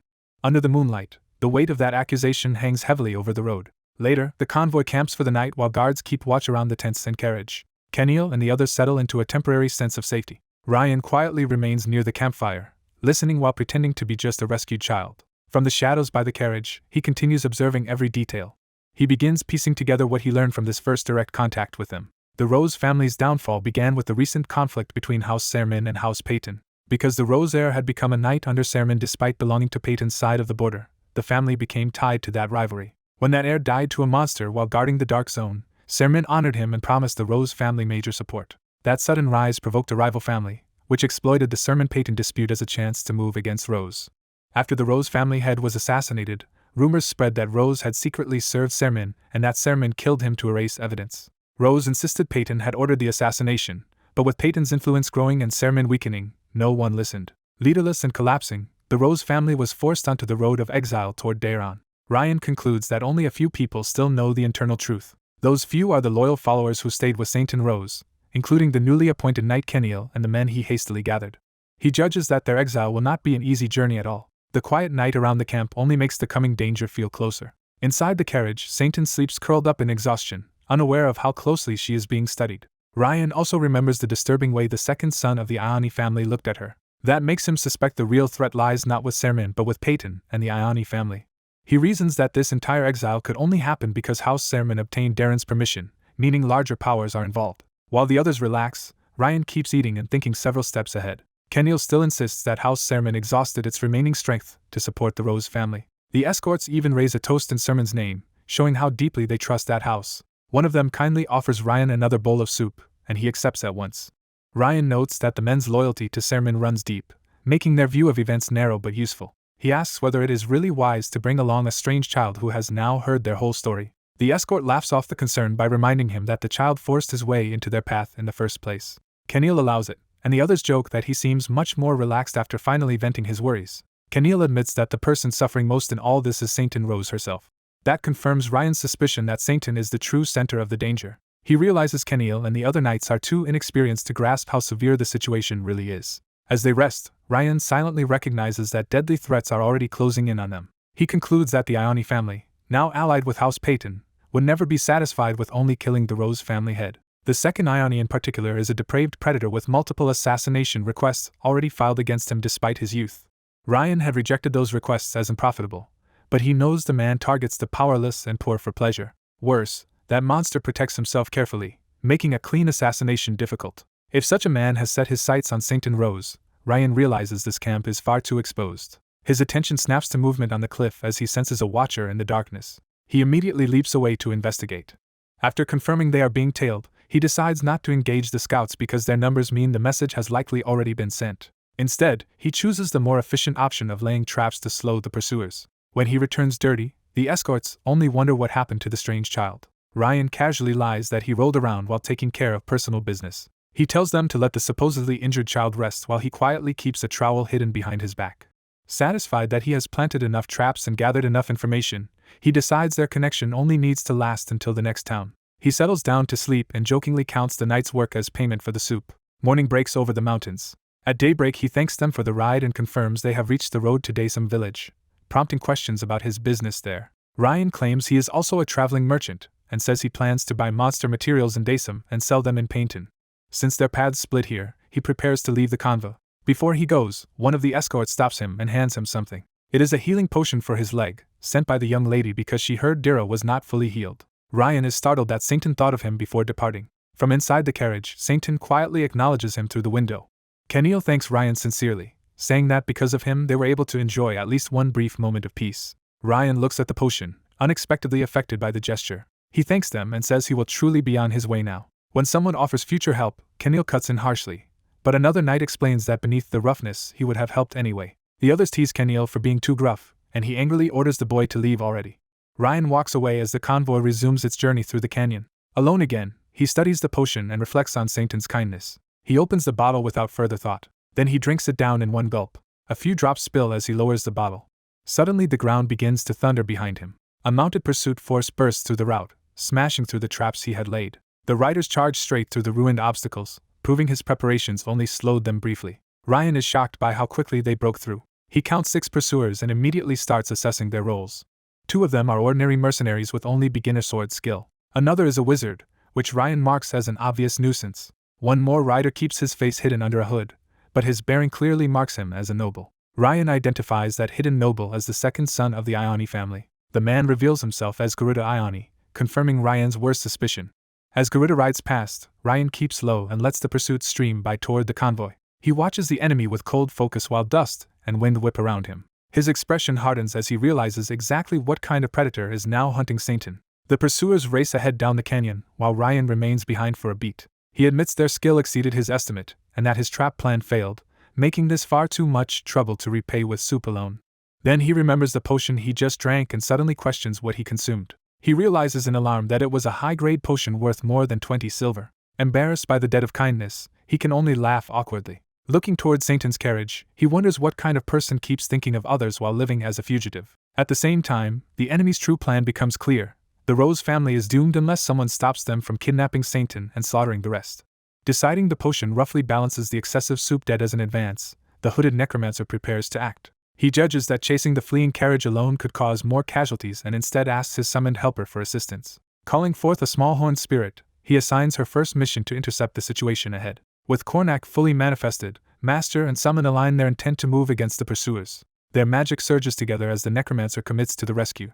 He formally names Kornak's first job, binding her to the task. Far ahead, a noble carriage races through a mountain pass under heavy guard toward the border. The convoy abruptly accelerates, wheels and hooves pounding harder over the road. Its pink-haired commander senses danger closing from behind and grows tense. He orders the escort to speed up, startling the others with the sudden command.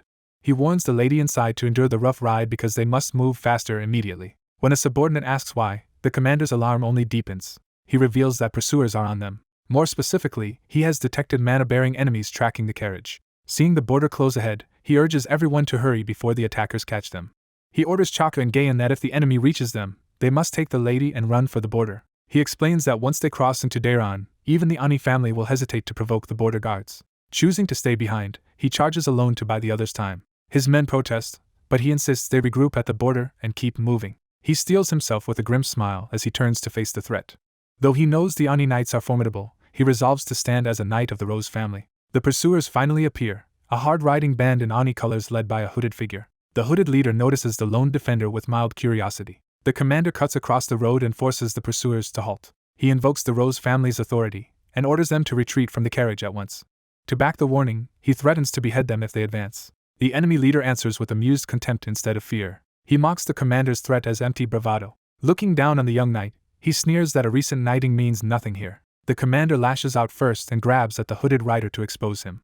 The reveal shocks him, because the man is Garuda Ani. One of Garuda's followers worries about exposing his identity, but Garuda dismisses it since only Saintine is meant to survive. He orders his men to seize the woman before she reaches the border. Several riders break away at once to rush past the commander toward the carriage. The commander tries to stop them, realizing too late that he cannot hold them all.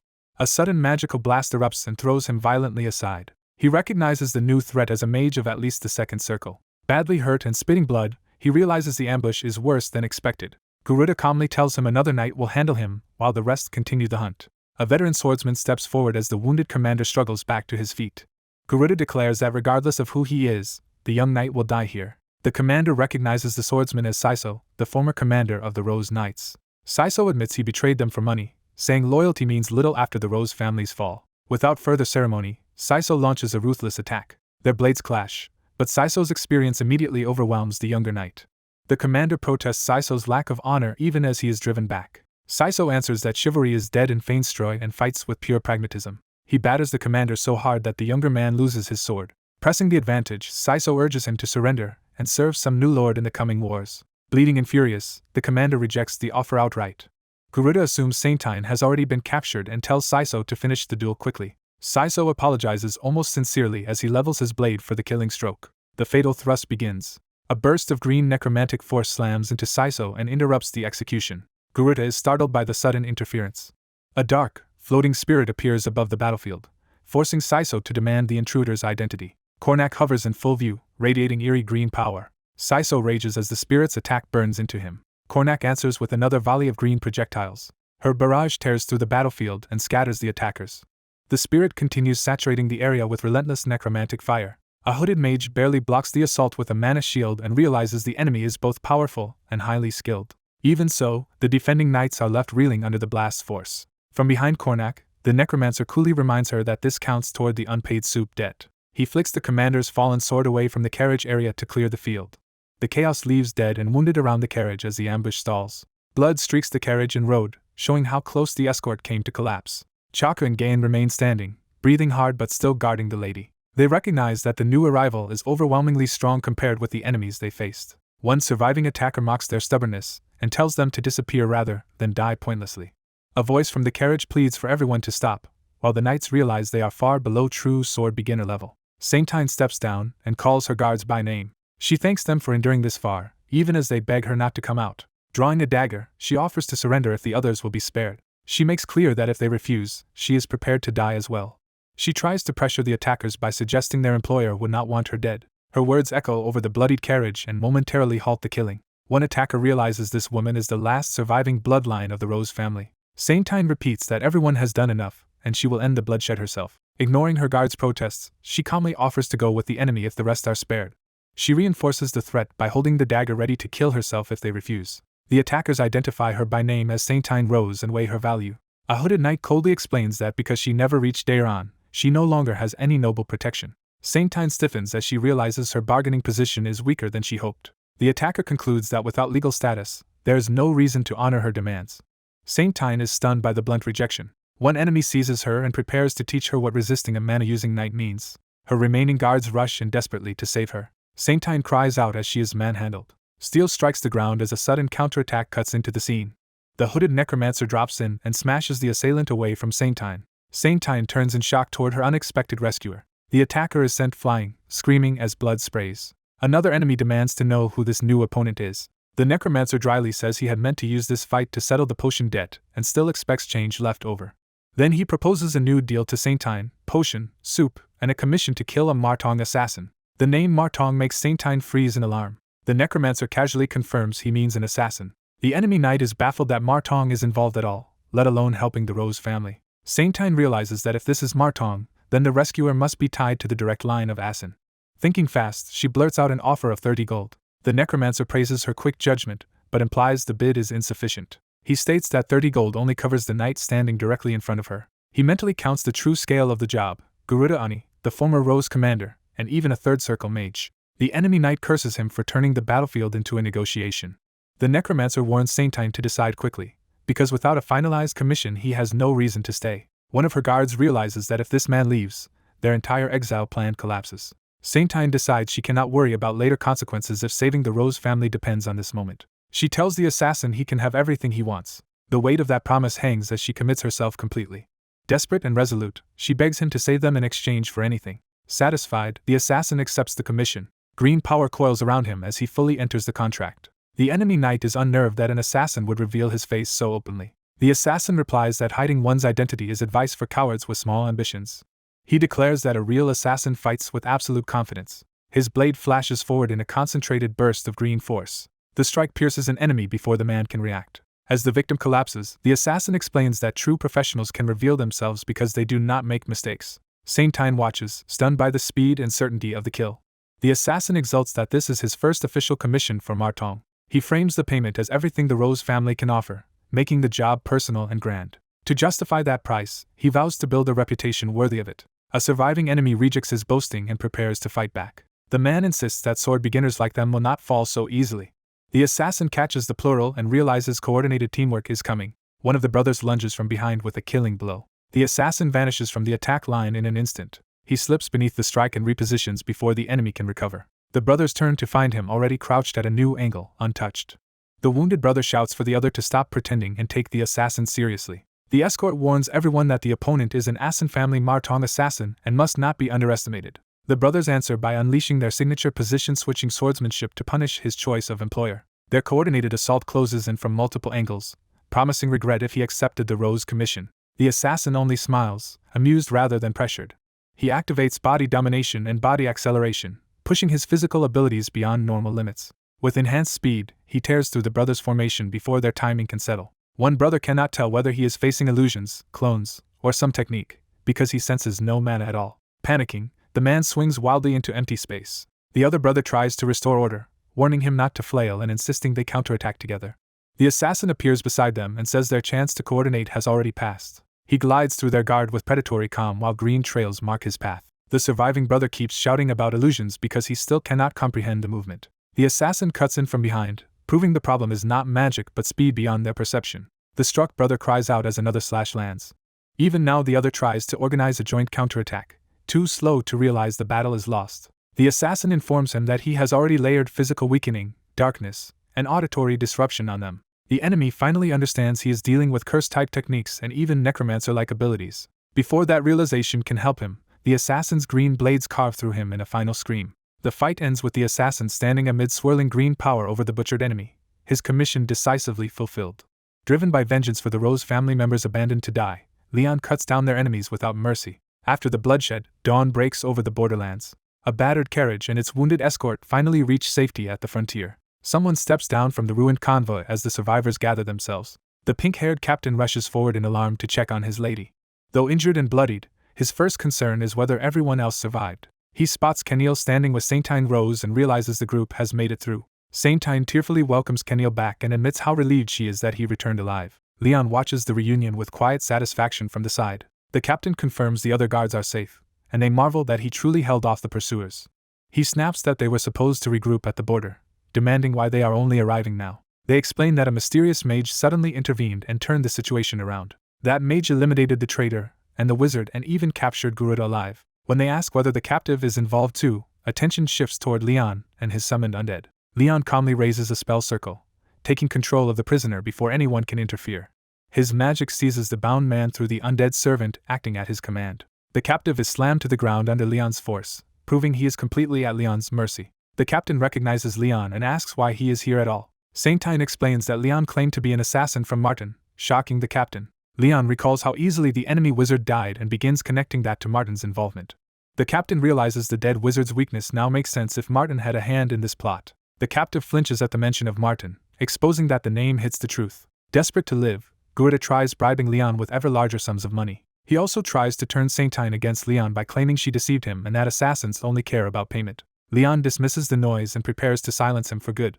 Before the bribe can continue, Leon slices Garuda apart. The corpse collapses as Leon and Saintine stand over the execution he has just carried out. Leon coldly rejects being compared to ordinary hired killers. He reminds Saintine that Martin never lets a promised payment go unpaid and that her offer carries consequences.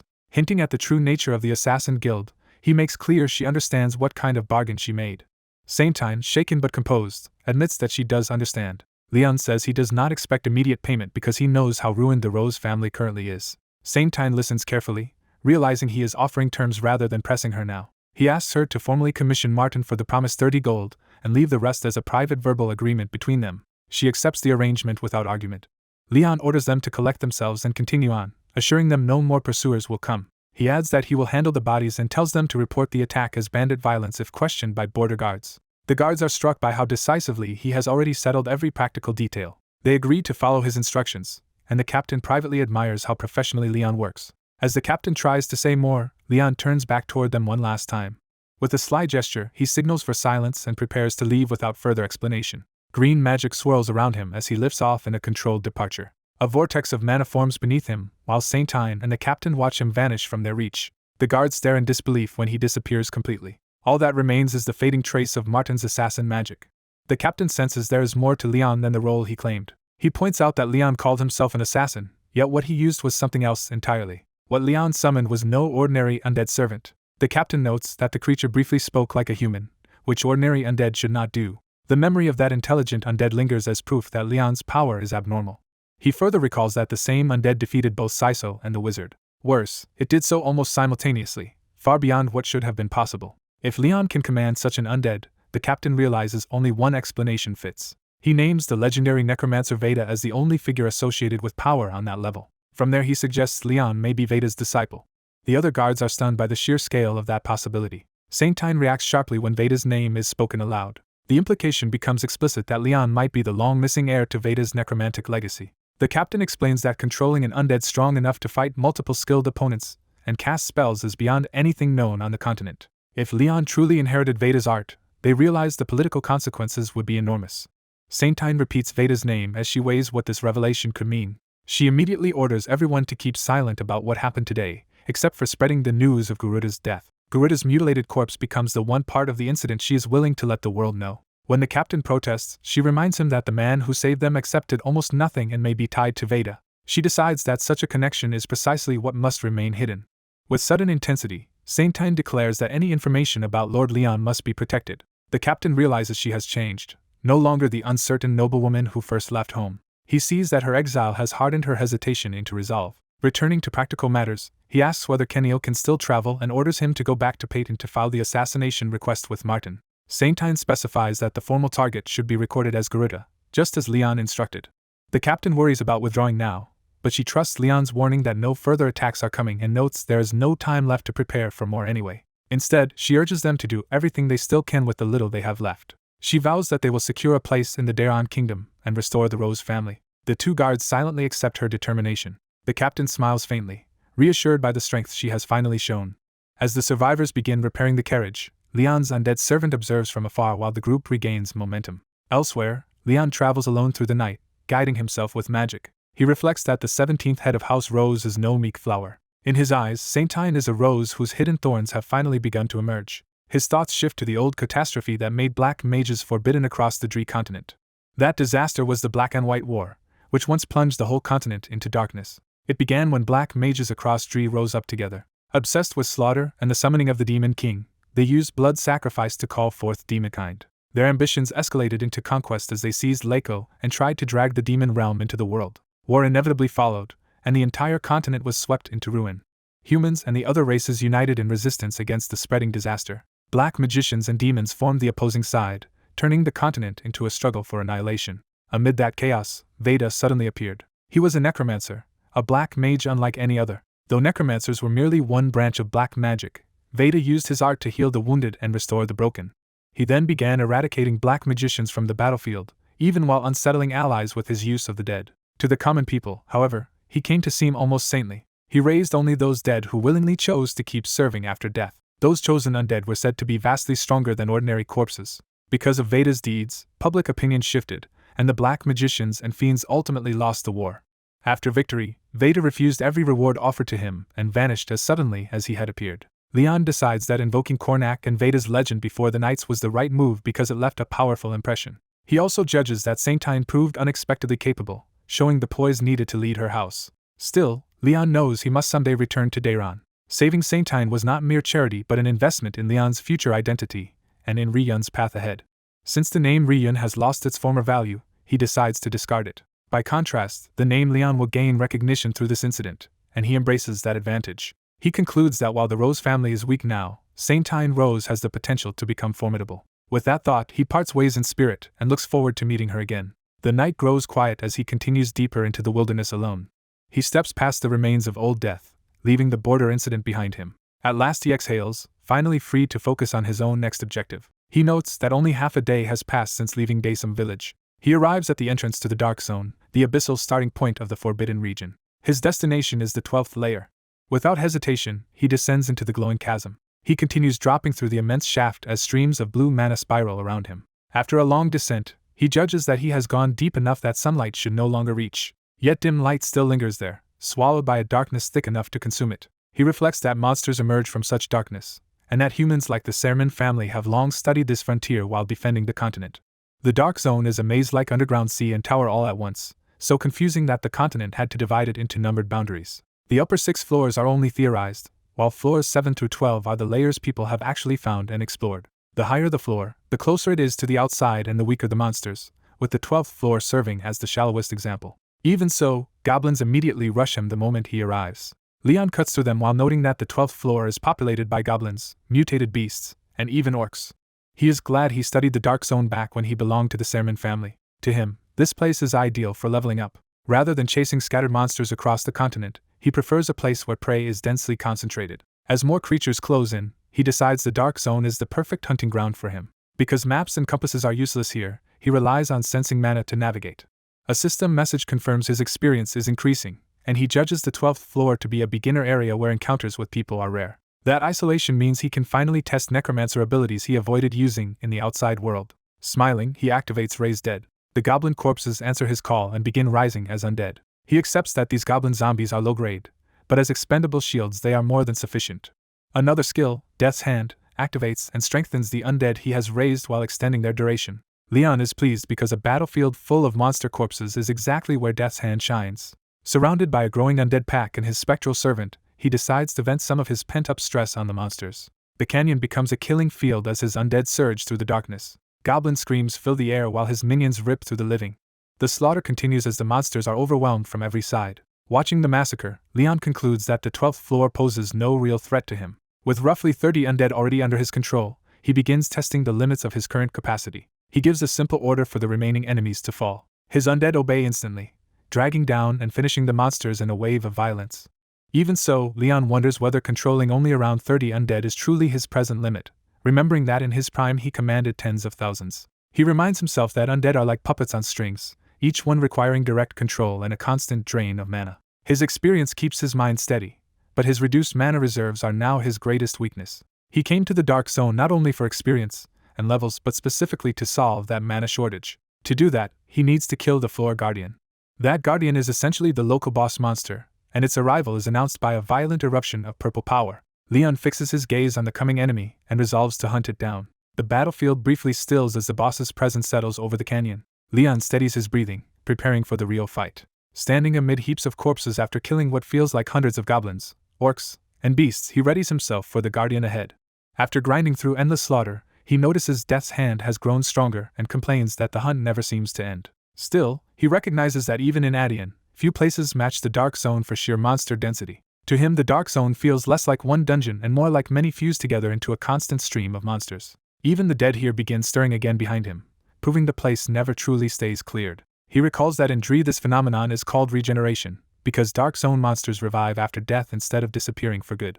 Unlike monsters elsewhere that can form societies or coexist with humans, these creatures exist only to kill and are monsters in the purest sense. Deciding there is no point overthinking the nature of the place, he shifts his focus back to practical growth. He sits amid corpses, invests in mana, and resolves to strengthen his skills before anything else. He pours power into Raised Dead as well, treating his undead army as the core of his next advance. The upgrade improves Raised Dead and its sub-skills, broadening the kinds of undead he can create.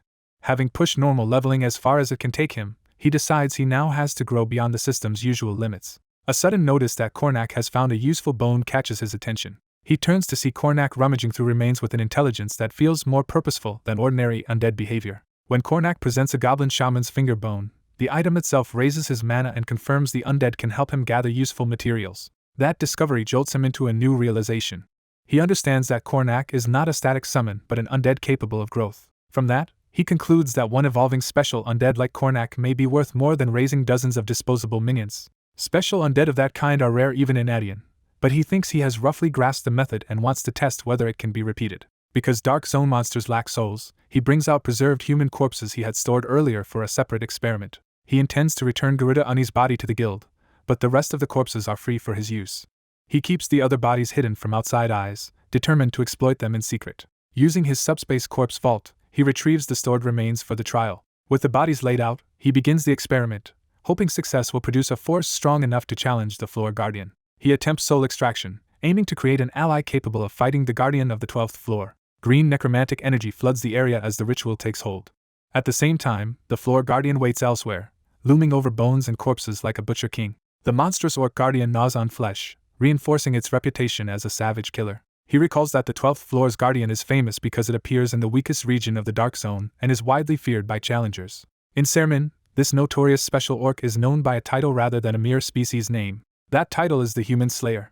Seeing it in person confirms that the stories were not exaggerated. The system identifies it as an orc giant berserker called the Slayer, and he immediately judges it a true monster. The Human Slayer answers his presence with a terrifying roar that shakes the battlefield. Its fear aura briefly suppresses his stats, but Blue Earth circulation lets him resist the effect and stay composed. He dodges the opening assault and reveals that he came prepared specifically to face this enemy.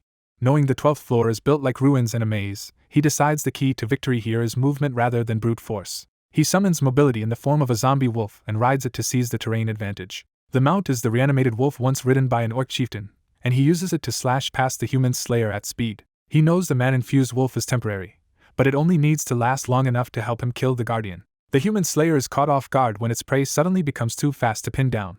As the orc smashes through stone trying to catch him, he realizes why Sermon normally needs a full party of knights and mages to hunt this thing. The Guardian roars again, growing more enraged as the chase continues. He realizes the traces he deliberately scattered around the maze have only made the monster even more agitated. But that rising excitement is exactly what he wanted, because the more reckless it becomes, the more openings it will create. When one such opening appears, he immediately moves to exploit it.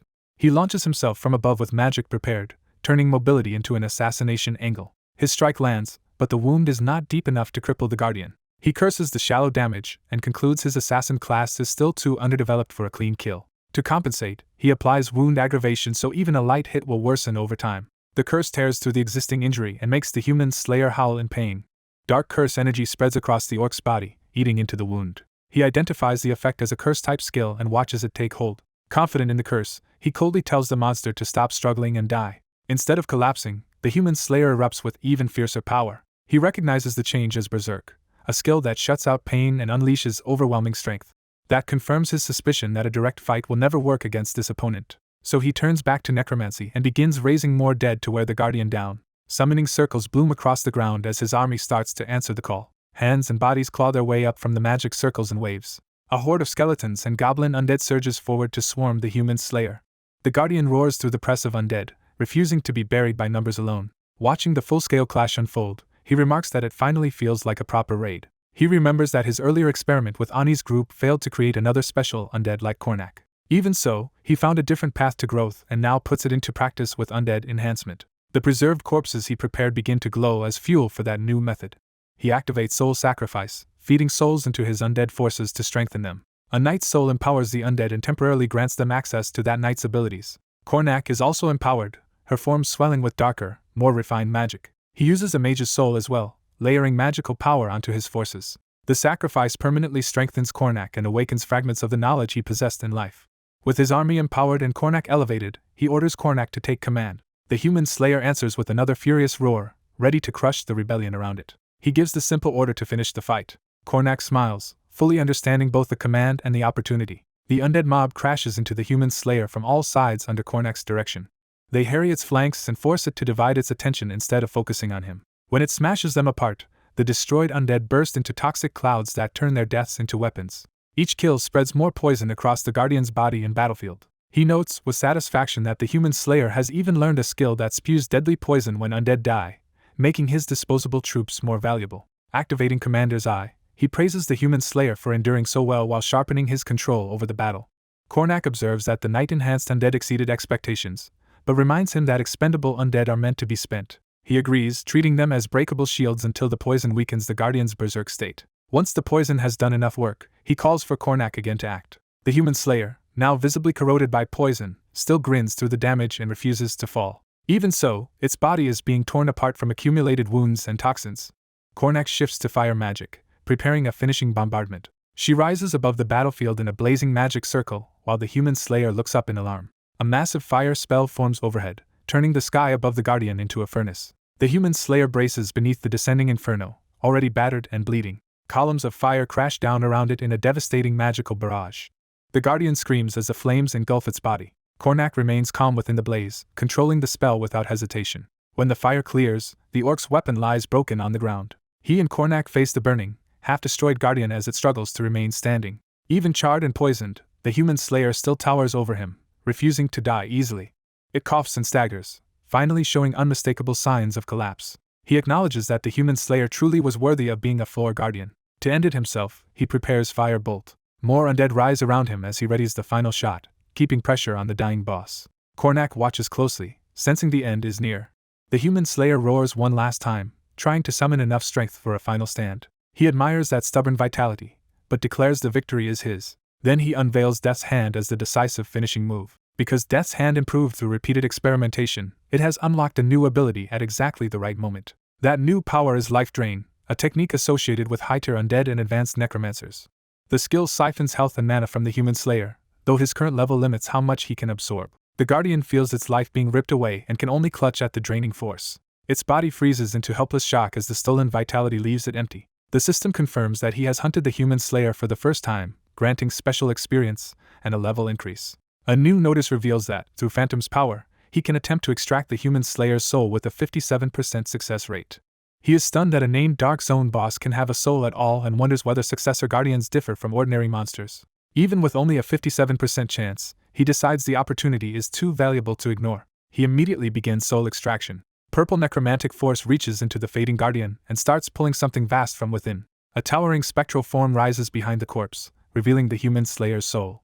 The extraction succeeds, but his brief celebration turns to confusion almost instantly. Instead of vanishing, the body remains while the extracted soul condenses into a separate wolf-like phantom before him. He realizes the soul was definitely absorbed, yet the corpse still has not disappeared as Dark Zone monsters normally do. That contradiction bothers him, because floor guardians should vanish on death and regenerate later for the next challenger. Worried that the Sermon family knights guarding the Dark Zone will soon notice what happened, he knows he cannot linger. Elsewhere, armored footsteps approach the battlefield. A squad of Sermon knights arrives, moving quickly toward the site of the disturbance. Their female leader directs the team onward with urgency. The group advances deeper into the ruined area, following the signs of chaos. When they see the devastation, the leader immediately realizes something extraordinary happened here. The battlefield is covered in unmistakable traces of combat, suggesting the rumor that the human slayer was hunted may be true. From the scale of the damage, they estimate at least 30 elite fighters, including mages, must have been involved. Yet that conclusion makes no sense, because no registered adventurer or trainee party entering the Dark Zone was anywhere near that large. The attack patterns also look disciplined rather than random, as if the attackers had extensive experience hunting monsters of this level. One knight concludes with certainty that humans were responsible. The leader accepts that the human slayer was indeed hunted, even as monsters begin gathering restlessly in the background. Knowing a missing floor guardian will drive 12th floor monsters into a riot and toward the boundary, she orders all forces to contain them. The knights are left wondering who could have done this at a time when Sermon's military strength is already stretched thin. Jan hides his deeper thoughts and urges the others to clean up quickly and return. As they move out, concern is voiced over his still healing arm from the previous mission. Privately, Jan realizes these are not ordinary hunting traces at all. To him, the battlefield is a deliberate signal left by a specific person, and he decides the mission entrusted to him has finally begun. Meanwhile, the necromancer slips through a glowing passage leading out of the 12th floor. He sees the exit ahead and concludes he has reached the 11th floor. The new floor opens into a vast, green basin, a complete contrast to the ruined wasteland he just left. Seeing a lake and wetlands, he notes how clearly different this environment is from the 12th floor. Once he judges himself far enough from pursuit, he stops to inspect what he gained. He opens Corpse Vault to bring out the human slayer's remains for closer examination. Dark energy gathers around the preserved corpse as he prepares another test. He confirms again that the human slayer's body remained in his possession instead of disappearing and regenerating as it should have. But before he can dwell on that mystery, another problem appears. A quest window opens and shows that the number of available paths has increased. He recalls that earlier quests opened after defeating Ake and entering Martin, and realizes this new trigger follows the same pattern. The system now lists Path of Revenge, Path of the Assassin, Path of the Necromancer, and the newly unlocked Path of the Soul, both new paths gained after hunting the human slayer. With the corpse beside him and new possibilities unfolding, he decides to inspect the contents of these quests before taking his next step. As the system suddenly merges his paths into a single quest, Ryun is caught off guard and tries to stop the notification flood. The change clarifies itself as a true main quest, announcing that Veda's legacy has finally begun. He learns that his revenge path is now a main quest, Veda is tied to it, and his assassin path has been converted into a job quest. The system gives him concrete goals: rebuild the Sermon family and earn Martin's 4th rank assassin qualification. Realizing the once useless system in Dree now works like it did in Adian, he wonders why it only awakened at this moment. The world quest reveals its first demand by ordering him to raise the human slayer as an undead. The coincidence unsettles him, because he cannot ignore the strange link between Veda and the human slayer. Since world quests were once reserved for matters as extreme as killing a god, he understands this mission is far from ordinary. To answer his doubts, he decides there is only one option left and begins the necromantic ritual. He casts Raise Dead on the human slayer's corpse and pours mana into the spell.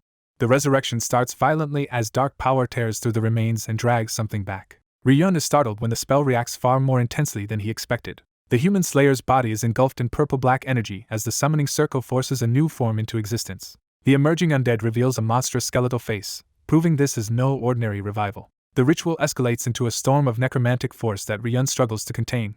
He realizes the summon is draining his mana at a terrifying rate and nearly overwhelming him. Even so, the spell completes as the vortex condenses into a stable undead presence. Before him stands a towering armored skeleton wreathed in ghostly flame, far stronger than he anticipated. The new undead plants itself with crushing weight, announcing its physical power immediately. Its full form stabilizes into a heavily armored skeletal warrior radiating berserk hostility.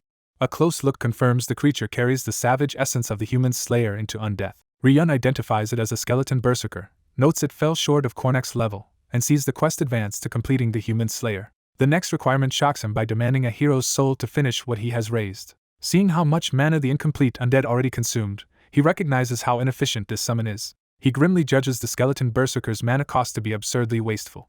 The scene shifts back to the dark forest as he tests the new summon in real combat. A pack of monsters rushes in, giving him immediate targets to measure the berserker's usefulness. The skeleton berserker charges first and crashes into the beasts like a living siege weapon. With a single sweeping strike, it tears through the monsters and proves devastating against ordinary enemies. Ryun concludes that even incomplete, the berserker is still extremely practical for routine hunting. Its only real flaw remains the same one he feared from the start: the unbearable mana burden. He notes that the skeleton berserker is a special undead that can be stored rather than dismissed, which makes it strategically valuable. But because it requires a constant mana supply, keeping it active would prevent him from raising other undead. He adapts by pairing Kornak for ranged attacks with the berserker as a frontline tank and melee bruiser. The teamwork reminds him of party hunting in Adian, and the system rewards the progress with a skill level up and more mana. Remembering he came for more than hunting, he stops himself from getting distracted by easy gains. He activates the blue earth tempering method to search for traces of his missing family. The technique spreads across the forest in a wide detection field, probing for resonance. When no response comes back, he is forced to accept that the people he seeks are not here. He recalls the Asen family's report that his brothers were seen in this dark zone, making the silence even more troubling. Repeated searches still find no resonance from his brothers, deepening his anxiety. As he wonders where they could be, memories of his family's faces sharpen his urgency. He reasons they may be deeper inside around the 9th floor, but worries his current strength may not survive the 10th or beyond. Then his technique suddenly reacts, and a fresh resonance appears within range. He realizes someone nearby knows the Sermon family's tempering method, meaning it could be one of his own people. He immediately hides and listens as footsteps approach through the forest. From their movement he judges there are 2 people, and one of them is clearly not a knight or mage. The second moves like a trained fighter, and one detail stands out to him at once. The person has only one arm. He hesitates over whether to reveal himself, still unwilling to return to his original appearance too soon. His indecision ends when Sena appears behind him and instantly recognizes him despite his changed looks. Ryun blurts out her name in shock as the reunion catches him completely unprepared. Sena formally greets him as young master, confirming she has accepted his identity without doubt. The others step forward as Chief Steward Truno and Jang reveal themselves and recognize him as well. They explain they followed the traces he left, and then detected his use of the blue earth tempering method. Truno adds that they had arranged for any anomaly in the dark zone to serve as a signal of Ryun's return, and Jang takes pride in guarding that secret. Before the reunion can settle, a new presence stirs in the forest and shifts the mood. A majestic white-haired woman appears with overwhelming force, and Ryun instantly knows who stands before him. His mother greets him with relief, saying she is simply glad he survived. For the first time in a long while, Ryun answers her not as a fugitive but as her son. He reflects that she was always away from the family, and only now does he understand those absences were sacrifices for Sermin and for herself. Because he barely saw her as a child, he once resented her deeply. A memory returns of her calling his name in the snow while he sat alone in bitterness. Now he finally understands that she had always seen him as part of the Sermin bloodline and never abandoned him. He realizes her desperate struggles came from refusing to lose even the last child she had left. As the barrier field continues to hum around them, the reunion becomes private enough for truth to surface. Sena seals the area with a barrier, allowing them to speak without fear of being overheard. Ryun notices Jang's missing arm and asks what happened to him. Jang explains he lost it during the Peyton family's attack on Ryun's carriage, and that the injury later led to his current hidden duty. Truno reveals he is officially dead to the world and has been hiding in the dark zone with Sena's help while working in secret. Ryun blames himself for Jang's wound, but the others insist this hidden refuge has become the perfect place to evade Peyton's eyes. His mother praises the loyalty and trust these retainers still hold for the Sermon family and its head. Embarrassed by the praise, Ryun can only endure his mother's teasing acknowledgement that he has won their hearts. Then her tone hardens as she asks directly whether he was the one who orchestrated everything that happened. She specifically asks if he was the one who severed Peyton's finger. She presses further and asks whether he was also the one who captured Sun's Peyton and handed him over to Sena. The accusation lands heavily, and Ryun realizes there is no point in dodging it. He admits without hesitation that every part of it was his plan. His mother studies him in silence, measuring the person he has become. Truno and Jang tense up, unsure how she will react to such a confession. Even Sena watches closely, aware this answer could fracture the reunion.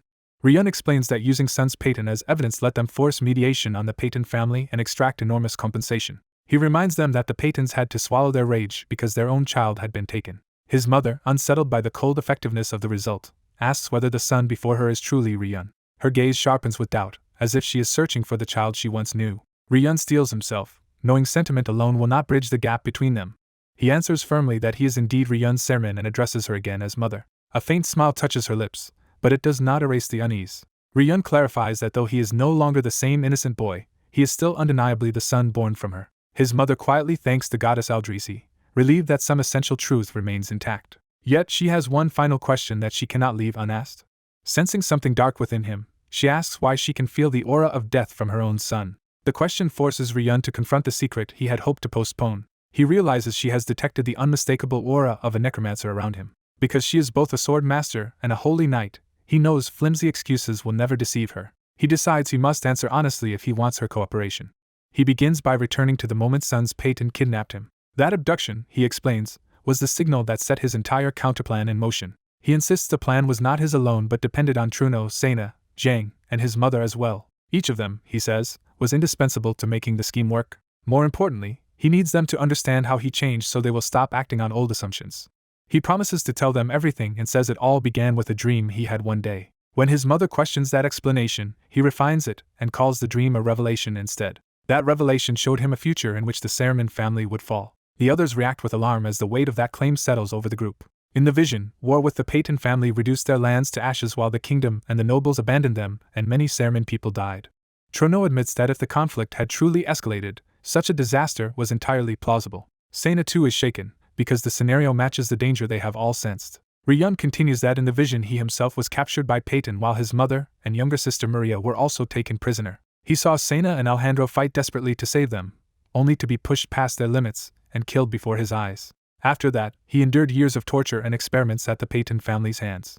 The dream ended only with his own death, making it feel less like fantasy than memory. From that revelation he says he learned who he was, what he had to do, and what he was capable of becoming. He finishes the account and leaves the others to absorb the enormity of it. Truno struggles to dismiss it as a child's dream because it sounds like the testimony of a veteran returning from war. Sena agrees that the fear and vivid detail in Ryun's story feel like lived experience rather than invention. Ryun reduces his claim to its core, saying he simply realized what he was capable of. His mother lowers her eyes, torn between disbelief and the truth she can feel in him. She quietly asks whether all of this can really be true. When she asks if that dream truly triggered every event that followed, Ryun answers yes without wavering. He declares that whatever else he may be now, he is still a Saruman and has acted as one. That answer finally softens something in his mother. Truno reasons that while the story would sound absurd from anyone else, Sun's Peyton's fate makes it impossible to dismiss outright. Sena wonders whether Ryun received a divine revelation or inherited some power through the Saruman bloodline that let him glimpse the future. His mother concludes that whatever the source, Ryun has been moving in secret to stop that future and has gained the power to do so. She admits that without such power he could never have crippled Peyton's finger or stood against them in the Dark Zone. Accepting his transformation, she asks what he intends to do next. Ryun is stunned that she believes him at all, but she answers that the one before her is no mere child. She declares that his choices are those of the person who must carry the Saruman family's future, and promises that everyone present will support him. Her trust catches him off guard, because it is the one thing he had not expected to receive so easily. He accepts that there is no turning back and prepares to say what even she may reject. He warns that what comes next is something his mother may never be willing to allow, then asks her to hear it plainly. Ryun states the unthinkable: the family must abandon the name of a prestigious house. His mother is stunned into silence by the sheer audacity of the proposal. Sena repeats the phrase in disbelief, struggling to process what he means. Truno can barely comprehend it, and asks if Ryun truly means giving up their status. He protests that doing so would reduce the Saruman family to an ordinary house and strip away its prestige. Ryun calmly says he knows, and adds that the current Saruman family could never reclaim that title anyway. He argues that a prestigious family is not a name, but authority backed by real power, able to stand above kingdoms when catastrophe comes. His mother counters that such a family also carries representative authority beyond Dri itself, so abandoning the name is no small sacrifice. Ryun answers that this sacrifice is exactly what they must make. He explains that Peyton will start a war because they know Saruman's weakness and will gamble on seizing the highest prestige for themselves. When Truno asks whether Saruman can win if war begins, the question exposes how desperate their position truly is. The silence among the retainers makes clear that none of them can honestly promise victory. Ryun points out that once prestigious families go to war, even kingdoms cannot interfere, and without a kingdom's backing Saruman would be crushed. So he proposes abandoning the prestigious title and sheltering under a kingdom's name, using continental law and order as their shield, but says only his mother can decide it. His mother asks if he is truly serious about such a drastic course. Ryun steps forward without hesitation, showing he has already committed himself to this path. He insists this is not surrender but a tactical retreat designed to draw the enemy into a trap. With fierce urgency, he begs his mother to think carefully and accept the necessity of his plan. She does not refuse him outright, but warns through a troubled gaze that if she is to decide, she cannot be given much time. Ryun is stopped just as he thinks the matter is settled, because Celine has one more demand. She orders him to bring her younger sister Maria back at once, startling everyone around them. When the others question whether dragging Maria back during the Sermon family crisis is truly for the family, Ryun points out that Maria has been treated as their mother's last hope. He presses further, arguing that what matters is not the family's expectations but what would actually be best for Maria and what she herself wants. Celine falls silent, then asks him to accept that she cannot explain more yet. After weighing his words, she calmly agrees, despite the alarm of the others. She goes even further and declares that she will surrender the family's prestigious status if that is what it takes to bring Maria back, regretting not deciding this sooner. Ryun approves the choice, saying it will spare them needless sacrifices. To everyone's shock, Celine then says that such a decision proves she is unfit to continue leading the Sermon family. Ryun is caught completely off guard by that sudden turn.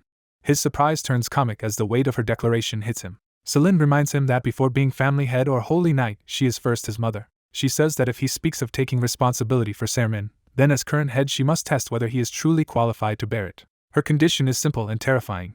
He must endure a single strike from her. Ryun steadies himself, realizing refusal is no longer an option. The onlookers are horrified that he is about to face the blade of a holy knight who is both a sword master and a paladin. Ryun quickly understands the hidden logic and reminds himself that he is the only direct heir capable of replacing her as family head. He also knows Celine understands that her husband and other sons are effectively lost to the succession. So he concludes that this test is, in practice, her way of deciding whether to hand him the position. Celine promises that if he survives her strike, she will personally bear the burden of persuading the elders and accepting the consequences. At that moment, the system recognizes the challenge and triggers a new quest. The quest is named Celine's Recognition as Celine raises her sword to begin the trial. Ryun resolves that if this is the only way to spare her that burden, he will accept the blow. He tears away his cloak and prepares his body and skills for the test. With twin daggers drawn, he commits himself fully to surviving the strike. As Celine summons the overwhelming presence behind the title Silver Dragon, Ryun recalls the fearsome name by which the world knows his mother. He reminds himself that although she possesses both sword master and paladin powers, she cannot use both at once. If she attacks as a sword master, he reasons, the strike will be driven by mana. If she attacks as a paladin instead, it will be divine power, requiring a different response. He decides he must identify the nature of her power instantly, and react accordingly. Celine gathers radiant force around her blade and launches the promised strike. Ryun catches the key detail in the instant before impact. He moves at the last possible moment, as her blazing slash crashes down with overwhelming speed. Even he is stunned by how impossibly fast the attack is. The strike tears through the space where he stood, leaving almost no room to evade. Its force gouges the ground and proves that blocking it would have been hopeless. Ryun slips through the attack's path by a hair's breadth as the blast splits the earth around him. Celine is shocked because the blow was too fast to block or dodge by ordinary means. Seeing him still alive beneath her blade, she demands to know what he just did. Ryun realizes he survived because she attacked with mana, exactly as he predicted. He reveals that he used spirit form, a ghost-based technique he mastered over a century in Adian. But the imperfect body he now inhabits cannot fully sustain that technique, and the strain tears into him anyway. Celine rushes toward her wounded son while Ryun bitterly notes that his current body still cannot handle the skill properly. The others hurry in as Celine catches him before he collapses. She immediately begins healing him with divine power, while he insists he is still all right. Ryun accepts the wound as a mark he will keep to remember both his mother's love and the fact that he is her son. His words finally break through Celine's restraint and bring tears to her eyes. Ryun looks back at her with quiet relief as the tension between them softens. Celine embraces him and thanks him for trusting her. The system confirms that he has earned Celine's recognition, while the others look on with relief. Further notices report that he gained experience and successfully avoided a sword master's strike with spirit form. His spirit form skill rank rises, and even his phantom-related growth increases from the ordeal. Though he has won her recognition, Ryun reminds himself that there are still tasks he must handle alone. Celine hands over a sealed letter detailing when the family should relinquish its status and what must be done afterward. She regrets that she cannot stand beside him directly in what comes next. As he prepares to leave, the masked red-haired ally warns him that Colin and Alejandro are deeply worried. She adds that Alejandro especially does not yet know the full truth of the situation. Ryun decides it is better not to tell Alejandro for now because the man's feelings are too transparent, and says he will go see Colin himself. The elder agrees, trusting that even if Alejandro learns later, he is the sort of person who will not resent them. With farewells exchanged, Celine departs with her attendants to carry out the family decision. Ryun watches them go, and raises a hand in return. Soon he is left alone on the road as their figures disappear into the distance. The scene shifts to the Daron Kingdom, where his next mission awaits. Ryun arrives at the Martin Information Branch in the town of Martin to receive new orders. Inside, a clerk greets him by his assassin identity, 5th rank Lord Leon, and presents a letter from the Painton branch. He takes the scroll, already expecting what it contains. The moment he grips it, he senses the importance of the message. He opens it while seated in a tavern-like room where other travelers and mercenaries gather nearby. As expected, the letter concerns his 4th rank promotion test and the mission attached to it. The system formalizes the quest. To pass the 4th rank test, he must assassinate the mage Goma in the Daeron territory of Kaeld. Ryun recognizes Goma by reputation and judges him an appropriate target for a combat-focused promotion exam. The report says Goma suddenly appeared in Kaeld, created a dungeon, and after that villagers began vanishing one by one. Even hired mercenaries and adventurers disappeared, and when the local lord failed to investigate properly, the villagers turned to Martin for help. Ryun decides not to overcomplicate things yet and narrows his immediate goals to clearing the dungeon and killing Goma. He travels to Kaeld, entering the troubled village itself. The atmosphere is tense enough that people only watch him from behind windows instead of greeting him. He notices families hurrying indoors, as if the whole village is living in fear. The empty buildings and silence confirm that something is deeply wrong here. An old woman approaches and, seeing only a young outsider, urgently tells him to leave the village at once. Ryun answers lightly, amused that he is being driven away the moment he arrives. The old woman insists she does not care why he came, because death already hangs over this place. She reveals that all the missing people are males, adults and children alike, which immediately catches Ryun's attention. Pointing toward the mountainside, she says the mage living there is devouring men to gather mana. Terrified for him, she begs the boy to flee before he is taken too. Her daughter rushes out calling for her mother, and tries to pull the distraught old woman back inside.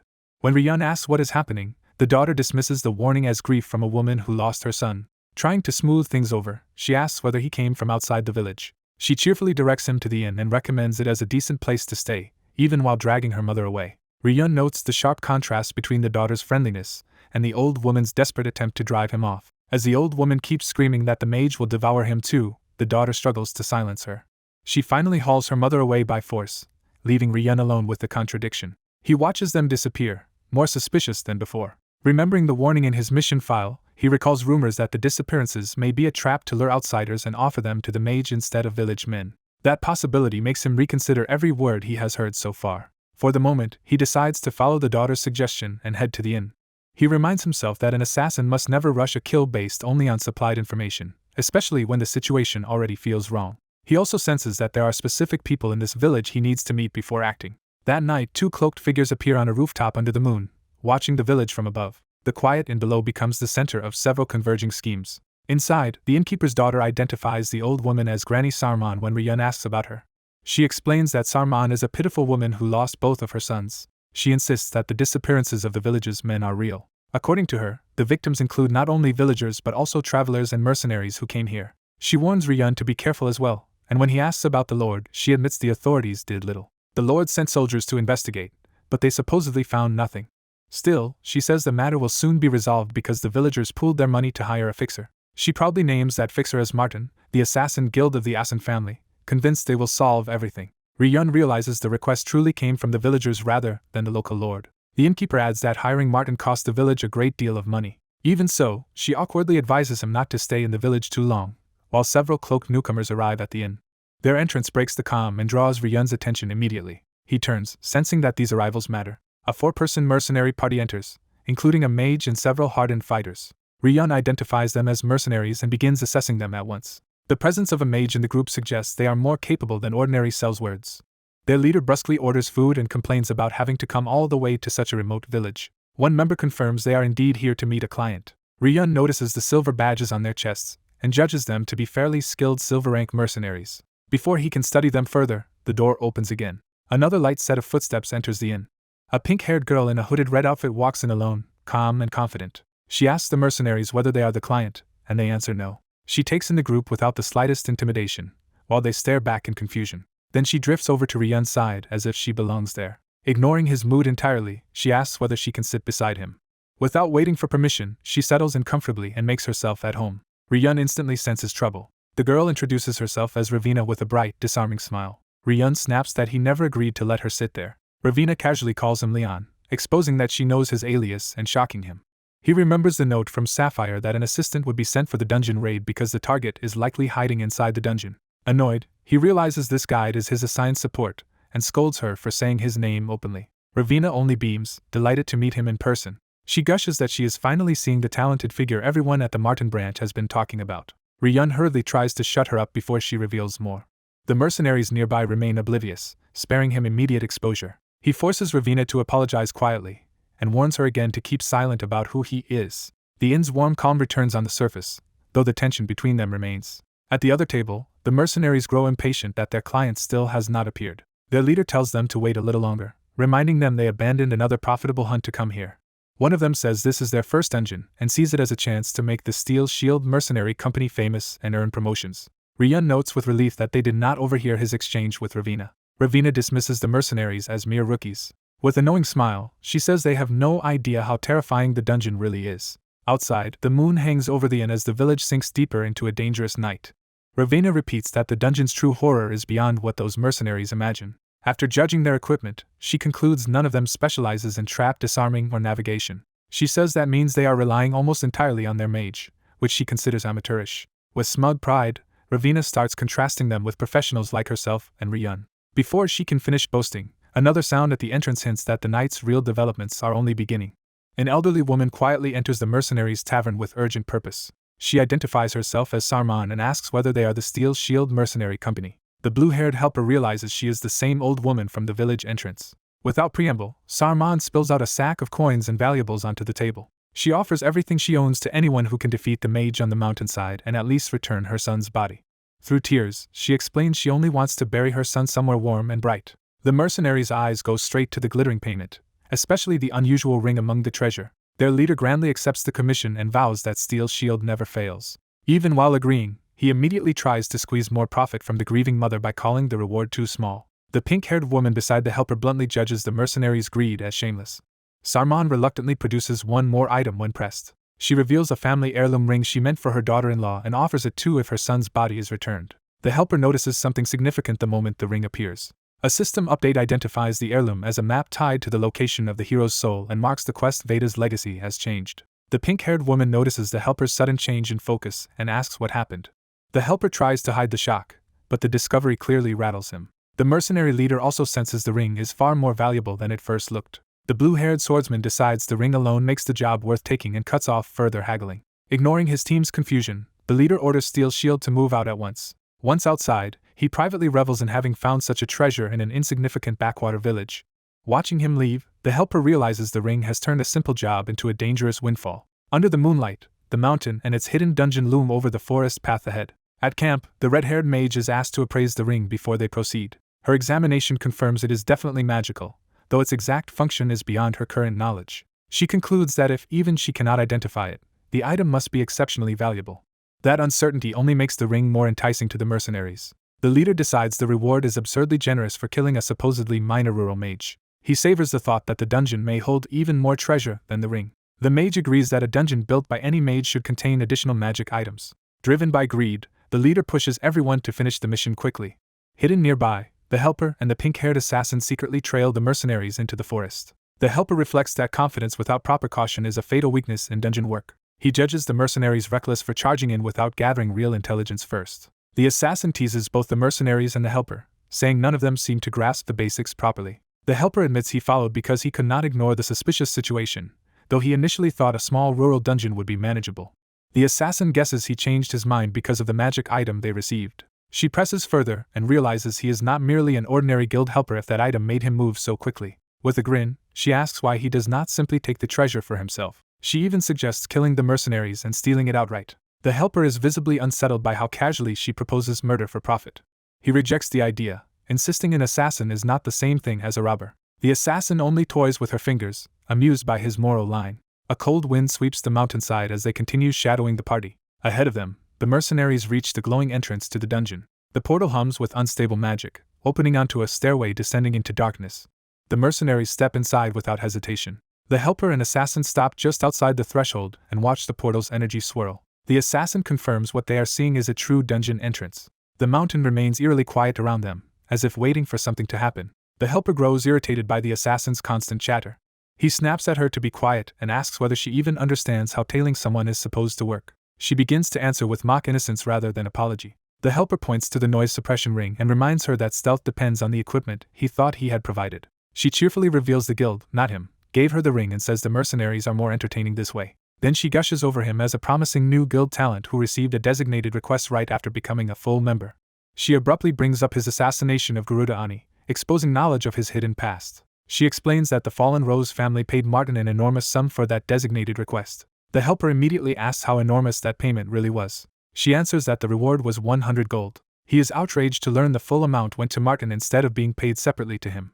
He starts calculating how much he lost after fees, more offended by the money than the secrecy. Then he suddenly stops joking as a more serious possibility occurs to him. He reasons that even a ruined noble family would not recklessly throw around that much money unless they wanted the news to reach him. He suspects the request may have been bait designed to draw him out, or force him to confront someone behind it. The night air goes still as his suspicion sharpens into a larger pattern. When the assassin starts praising him again, he cuts her off and tells her to stay quiet. Both of them refocus on the dungeon entrance where the mercenaries disappeared. The helper notes that the mercenaries entered without even checking the area around the portal. Seeing no better path forward, he decides there is only one option left. The assassin asks what he means, sensing his mood turn grim. He lays out the suspicious chain of events, his promotion test, the quest, and then the sudden appearance of a map to the hero's soul. He adds that the local lord is also ignoring the disappearance of villagers who should matter to him as property and labor. Taken together, the helper concludes the situation is far too convenient to be coincidence. Because of that, he followed the mercenaries despite it disrupting his original plans. To him, a map tied to the hero's soul implies a quest of unusually high difficulty and importance.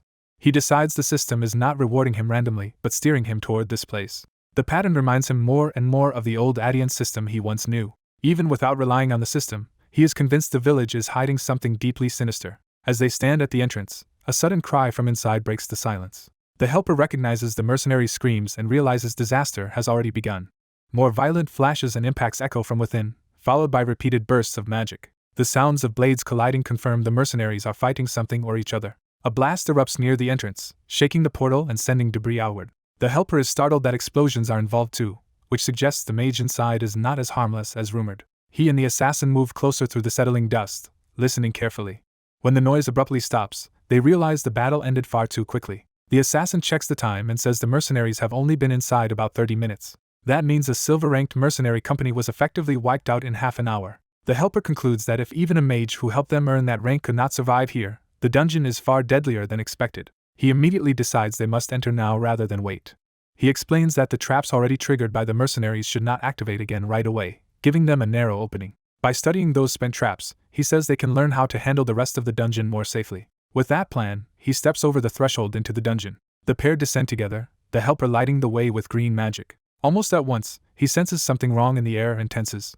He abruptly orders the assassin to stop before she walks any farther. She reminds him that he said the traps should stay inactive for a while. He clarifies that would only be true if they were dealing with ordinary traps. By instantly activating blue earth tempering, he prevents the next hidden danger from killing them as it did the mercenaries. Green defensive magic rises around him as multiple circles flare to life in response. He identifies the mechanism as an illusion magic circle rather than a direct killing trap. The assassin struggles to understand how an illusion alone could have destroyed the mercenaries. The helper realizes the trap's effect began before the party even crossed fully into the dungeon. His mind reconstructs what must have happened about 20 minutes earlier. In that vision of the past, the blue-haired swordsman is already wounded and breathing hard inside the corridor. He stares at his own leader in disbelief, unable to understand why his allies are attacking one another. The leader, eyes warped by the illusion, accuses everyone else of madness while threatening them like enemies. Back in the present, the helper explains that this kind of illusion circle is especially troublesome because it stays hidden until activation. Once triggered, even a skilled mage can only break it at the moment of activation, not after victims are already affected. Most adventurers therefore focus first on disabling obvious physical traps and assume magical ones can be countered later. Although there are advanced skills that can skin traps beforehand, parties at this level rarely have anyone capable of using them properly. The implication is that the mercenaries never realized they had already fallen under the illusion. The helper imagines the trap's pink haze spreading from the entrance under the moonlight before anyone noticed. The mercenaries then walk deeper while already standing inside the illusion's influence. The red-haired mage was the first to sense something was wrong, but too late. She tried to stop the party, yet by then everyone was already seeing allies as threats. The leader's face twisted under the spell as paranoia and bloodlust overwhelmed reason. Steel met steel as the party began fighting phantom enemies that were actually each other. The leader roared and charged his own subordinate, convinced he was striking a monster. The armored veteran was equally corrupted, his eyes burning with the same murderous delusion. Seeing only monsters around him, he raised his weapon to kill what he thought was an inhuman foe. The helper's reconstruction shows the leader looming like a shadow beast in the old warrior's distorted vision. Meanwhile, the blue-haired swordsman, also deceived, fought desperately for the magic item while believing monsters surrounded them. The terrified mage begged for time to analyze the phenomenon, but the chaos gave her none. She tried to break the spell crudely by using a small explosion to shock everyone back to their senses. As monsters closed in on her from her own perspective, she shouted for the others to protect her for a moment. She began invoking a fire spell while still trapped inside the illusion. Before she could finish, a distorted attacker struck her down from behind. Her staff hit the ground and discharged violently, turning the corridor into a blast zone. The blue-haired swordsman sensed too late that the explosion was about to go off. The blast hurled him away and tore through the already collapsing party. Even after the explosion, the survivors still saw one another as monsters and kept attacking. A beast-like silhouette in the illusion mauled the mage's body while the leader raged nearby. The helper concludes that the illusion transformed the mercenaries themselves into the dungeon's trap by making them slaughter each other. Now in the real corridor, he and the assassin walk past the blood-soaked aftermath left by that self-inflicted massacre. Reading the traces, he confirms the mercenaries are badly wounded but not dead because he cannot see their souls lingering here. The blood trails show someone dragged the survivors deeper inside, and only the mage seems to have been taken separately. He reasons her body was either useful for another purpose or worthless enough to leave as bait for the next intruders. The real mystery, he says, lies in the tracks of whatever carried the mercenaries away. Those tracks resemble human footprints, but not quite, which connects to his earlier claim that the trap started before the dungeon proper. When the assassin asks him to explain, he prepares to tie the village mystery and the dungeon together. He begins with Goma, noting that the mage did not simply arrive in the village and immediately build a dungeon to hide in. Artificial dungeons made by mages are normally controlled spaces created for study and experimentation. They are often more like laboratories than lairs, built for research rather than simple isolation. Such places can be used for training, magical study, or even secret inhumane experiments. Yet Goma built his dungeon on Kaeld's mountainside and lived peacefully enough with the villagers for a long time. Only after the village men began disappearing was he blamed and sealed himself inside, never emerging again. The helper frames the central problem as the link between the dungeon, the hidden mage, and the missing men. The assassin proposes that Goma may have trained dungeon monsters to kidnap villagers. The helper rejects that easy answer, noting that monsters strong enough to abduct grown men would have left unmistakably non-human tracks long before now. Leon reasons that the kidnappings are probably being carried out by humans working with Goma from outside the dungeon. He narrows the culprits to people who can move through the village unnoticed, overpower grown men, and smuggle them alive underground. He adds that once a few victims vanished, the rumor blaming Goma would draw more searchers straight into the trap. By that logic, the hired mercenaries and adventurers likely met the same fate as the Steel Shield party. After laying out the theory, Leon downplays it as only a hypothesis for now. What still eludes him is why only men were taken and what Goma is ultimately trying to accomplish below. Before pressing deeper, Leon activates a scouting skill tied to his phantom magic. He sends spectral familiars ahead with Soul Search to probe the dungeon safely. The technique lets his soul scouts roam ahead and inspect a target location from afar. Through the search, Leon realizes the dungeon is deep and layered, with hidden zones where Goma is likely conducting his real scheme. Once past that concealed section, he judges the remaining defenses to be ordinary traps because the enemy never expected anyone to get this far. Seeing the danger ease, the pink-haired girl eagerly volunteers to take over the trap work. Leon immediately warns that the threat has already risen beyond what a fourth-rank evaluation would cover. He makes it plain that going any farther could cost her life. Trying to protect her, Leon says he will deal with Goma alone and tells her to return to the village. But he privately refuses to abandon the promotion test because something here matters even more to his larger plans. After a brief pause, she firmly decides that she is still going with him. She insists that even if she is not an assassin, she is still a member of Martin and cannot disgrace the guild by fleeing. Leon finds her loyalty unusual, especially for a support member from an assassin guild. He wonders if that devotion is genuine or if she has another motive when she teasingly asks him to protect her. Leon gives a dry promise that he will protect her if he can, though she should not blame him if he fails. Far below, Goma notices through a crystal monitor that the intruders have somehow reached his hidden depths. Recognizing them as Martin operatives, he curses the guild for interfering. Meanwhile, the girl repeats that running now would stain Martin's name, reinforcing her resolve. She keeps pressing the point while Leon turns away, still unconvinced by her reasoning. Then she circles back to his awkward promise and happily latches onto the part where he said he would protect her. Her shameless enthusiasm leaves Leon visibly exasperated. When she keeps parroting his words back at him, he can only endure the embarrassment in silence. She jokes that he has only survived by luck so far, and he curtly tells her to be quiet. As they continue, Goma keeps watching their advance through the crystal sphere. A second observer joins him, both of them studying the pair's progress with growing concern. Goma cannot understand how the intruders bypassed every layer and reached this depth. He again spits out his hatred for Martin as the threat becomes real. The situation also clashes with the report he received that only a 5th-rank assassin would be sent. Frustrated, he starts to suspect the intelligence he was given was wrong. Worse, the traps that had stopped every previous intruder are being neutralized by these two. That alarms him because even Martin should not have been capable of reaching this far. Confident in the monsters he cultivated in this remote place, he decides the intruders will be devoured by his rat men before they can arrive. One of the preserved rat men stirs to life in response to his command. The creature fully awakens, baring its fangs as the ambush begins. Back in the corridor, A new disturbance rushes toward Leon and his companion.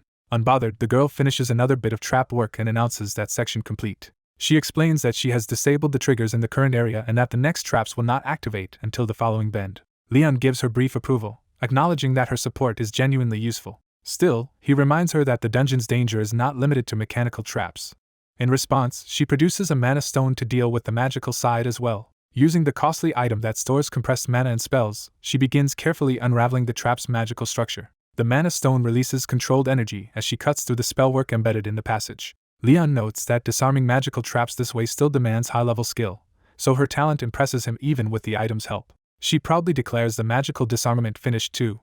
Leon allows himself a faint, approving smile at her competence. Even so, he asks one last time whether she truly has no intention of turning back. She answers without hesitation that she is staying with him no matter what. Then she admits the practical reason as well. Going back alone would be even more frightening. Leon points out the contradiction, reminding her that she just claimed not to be scared. Before he can press further, he senses danger and starts to give an example. He finishes by warning her about the monster directly behind her, and she freezes in confusion. A rat man lunges from the darkness at her back. Leon cuts it down instantly before it can touch her. Shaken, she first mistakes it for a giant rat, and then realizes it is something far worse. The sight of multiple rat men confirms the truth of Goma's experiment. Leon concludes that this explains why only men had been disappearing from the village. Through the crystal, Goma sees Leon identify the secret and prepares for a direct clash. Rather than panic, Goma lets out a pleased, sinister laugh. He taunts the Martin intruder for making it this far and boasts that his Ratman pack will stop a mere 5th-rank assassin.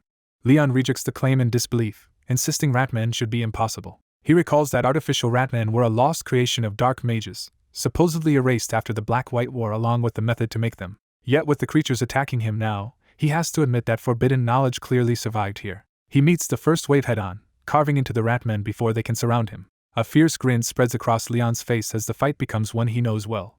He remembers hunting Ratmen repeatedly back in Adian, turning the enemy's greatest weapon into familiar prey. That experience shows immediately as he slices through a Ratman with practiced precision. The girl can only watch in stunned awe as bodies fall around him. Leon keeps moving through the pack in a blur, evading and striking without losing momentum. Even when attacked from several directions, he cuts them apart mid-rush. The corridor becomes a slaughter as Leon tears through the Ratmen one after another. The girl marvels that despite this being his supposed first encounter, he handles Ratmen more easily than goblins. Leon continues the massacre with the confidence of someone fighting old, familiar enemies. Watching through the crystal, Goma lashes out in shock and cracks the sphere with his grip. He is left wondering what kind of assassin could be so accustomed to fighting Ratmen.